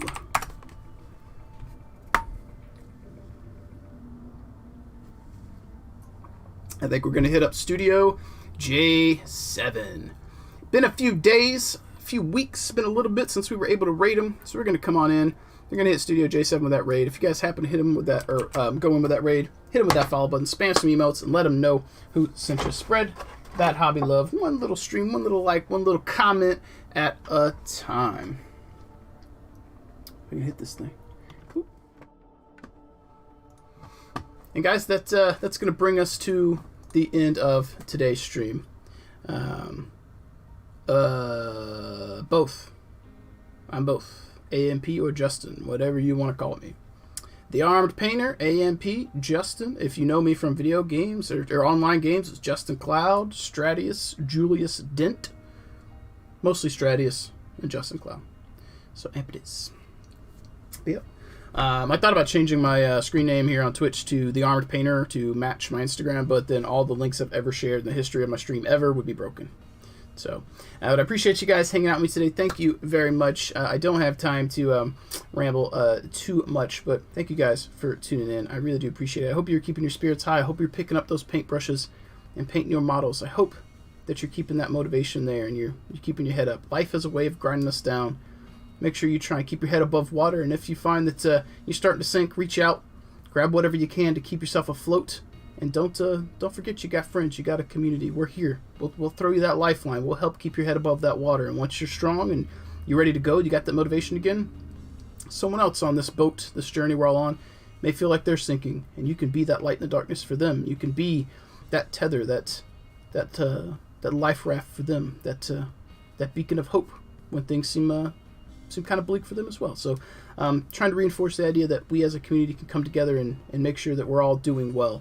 It's kind of what art is, a form of self-expression, a way to, one brushstroke at a time, kind of get away from reality when reality seems really shitty. And sometimes you never know what people are going through, and their art is kind of a reflection of their soul, what's on the inside. So make sure you take a moment to appreciate what people are putting into their art, and maybe even check on your friends. What they're putting up on their face, or the facade on the outside, may not match what they're feeling inside. So don't take your friends for granted, and enjoy the time that you've got here while you've got it. With that being said, guys, we're going to go ahead and get this raid going over to Studio J7. Thank you guys so much for hanging out with me today. I really do appreciate it. I will be back online tomorrow around 1 p.m. Eastern Standard Time, hopefully with a little bit more hobby progress on my, or updates on my Battletech terrain, if I can stomach getting through it. It's really disheartening, but it's got to get done if I want to be able to bring it to market. And Zombie, I think it might have been you that asked when the stuff will go on sale. As soon as I can fix it and make sure that it assembles in a way that average people can put it together without losing their mind. Some of these things, when I go to put them together, they drive me bananas. The final product looks good, but the assembly is not the easiest. So there'll be some tweaking to do, but hopefully in the next couple of months it'll be ready to release, and you'll know about it. So on that note, guys, we're going to go ahead and get this raid firing off. Thank you so much for hanging out with me today. As always, keep painting those models, keep rolling those dice, and I will catch you tomorrow.